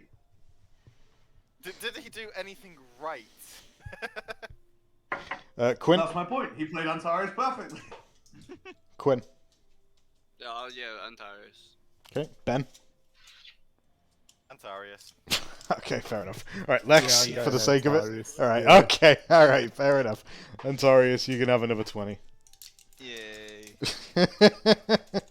Like, it was just physically impossible to vote for anyone else. I was like, oh, you know what? There's some good interactions going on here with Lorne. I Some mean- interactions going on. I'm like, oh wait, never mind. I really enjoyed the meteorite. I really enjoyed the meteorite and the training duel with Yeah. Kieran. Yeah, I Hector. was so excited. I was like, Honestly- this is strange, real cool, it's working fine, but no, Antarius just stomped us all on keywords. Yep. Antarius just I can't. mean, I just had a really good opportunity to kind of shine there, and you guys didn't. I'm not taking you anywhere. Antarius. Hey, Antarius, want to go to a party? I made friends. I was making friends. You were making friends, and then I just... Oh, are you going to tell everyone to go to Lloyd's Tailors after you fucking murdered them all? Hang on. Lloyd's Tailors, would they know that those two were at the party? Yeah. And would they Yeah. know that those two were the only survivors? Yeah? Yeah, they would. I'll have Okay, to, well, Antarius. No, wait, you know who you guys are going to go... What building you got to burn down next? Fucking hell. So there's witnesses who can put together that Antarius and Kern were at a party where everyone but them died. Well. Oh dear. Oh no. Oh no. Oh no. Oh no. Oh, Lloyd's Tailors. Oh dear. Can I be bumped up to outlaw? Cause what the fuck I did? Oh, you gotta, Right now- you gotta complete your career, buddy. Well, I've completed like all the XP increase or skill increases. So Okay. I think I just need the So- talents or whatever. Oh right, so you're on Me too. Brigand. I say you only need to have one talent. All right, you need bedroll, hand weapon, leather jerkin, and a tinderbox. You've got, go by. I mean, you've got better Can than you that. just say he looted those? You know, yeah, okay, yeah, all right. You can complete Brigand. That's fine, given the Okay. circumstances. Should I get criminal then as a talent for free, or because like I'm kind of fucking a bad man here, you know? I mean, I'm just No, I'm you just gotta buy it. wondering. You gotta buy it. Okay, so I still need to buy that talent. Then. Yeah. That's fine. Well, you only need one talent from each level. You obviously you want to buy more normally because they're pretty good. But like for me, I'm not taking, for example, Seasoned Traveler as one of my talents because I'm like, it's a bit crap. So you only have to have one for each level of your career, and then you can move up. It's just that you can't Yeah. get those talents ever again unless you go back down a level. If Yeah. Antarius survives these events in the right land, you know, he's definitely going to pick up the Sword of Cain. If he picks up the Sword of Cain, we're all in trouble. Yeah, I just need to go back to Ulthuan and And burn it down. burn it down. I mean, there's so much Oh, shit hang on. that have. He's that gonna have set made fire to the Antarius- Phoenix Palace. Yeah, Antarius has become I- very, very angry. His I have a dad's question dead. with the rules for Oh, trappings hold and on. leveling up Mm-hmm. for Antarius. So you know how he's only got one hand? Yep. Uh-huh. Well, he needs a bow for this kind of level. That could be Can we I can skip waive that requirement. Like okay, so I need you to have all the trappings, but that's like the main guideline. Okay. Yeah. Obviously, you don't have to. Like, if there is a good reason for you not to follow that, then you don't have to. Like, it's a case by case. Obviously, I can give you permission to complete your career without all the trappings. It's just that the baseline rule is that you should be getting all of those trappings. Right. So would it be an idea to swap the bow for throwing daggers and some of the other talents later on for something that would be more useful to him? Well, I mean, a crossbow pistol is used one-handed and doesn't need reloading, so that might be actually kind of perfect for him. Yeah. Or he could just get himself a fucking hook. Yeah. I mean, I Yeah. could buy one of Actually, those. I was saying he can buy a Marvel now, can't he? Because he's got a ton of gold. Yeah, like I could I finally mean, buy one of those get an actual- dwarven. Get a gold steam hands hand. or whatever. Yeah, Yeah. steampunk hand.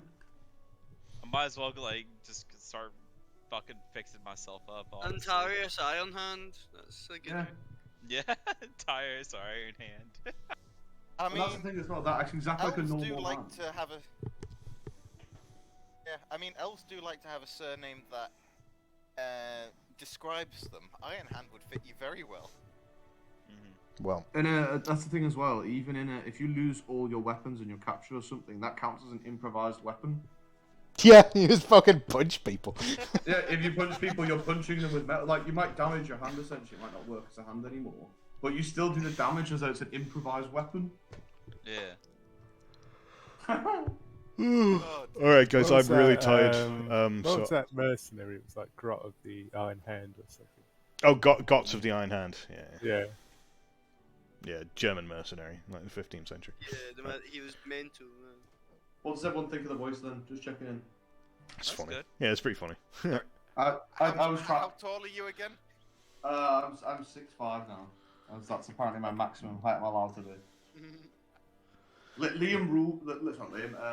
Ben rules lawyered me on how tall I was allowed to be. he messaged me in a private message and said, did you say you were 6'8"? And I was like, yeah. And he was like, you can actually only be 6'5". And I was like, wait, why? And he was like, and he sent me this table about you have to roll for it. I was like, you have to roll for your height. You can't just. They're like, what is it? Yeah, you have to roll for how tall you are. Like, how does that affect To be fair, that you? is traditional, actually. Yeah. Yeah, exactly. And I was rolls just like, things what? Yeah. Like, I was picturing myself as I was like. just pointing out that the maximum height for a human in this game was 6'5" by the rolls. But has everyone here watched Sherlock? Correct. Like, I was basically like, if you've seen Sherlock, there's this dude, there's Yeah. an assassin in it called like the Golem, and he's like 7'5" or something. He's really skinny, really pale, got no body hair at all. And I was like, well, that's what I'm basing my guy. He's gonna be really tall, really lanky, really skinny, and then he just somehow is incredibly good at wielding his warhammer. But no, now I'm 6'5". I mean, that's still incredible. It's so pretty fucking tall. Yeah. Not the same. It's not the same. Right, I'm going to cut the recording there. Thank you for session 29.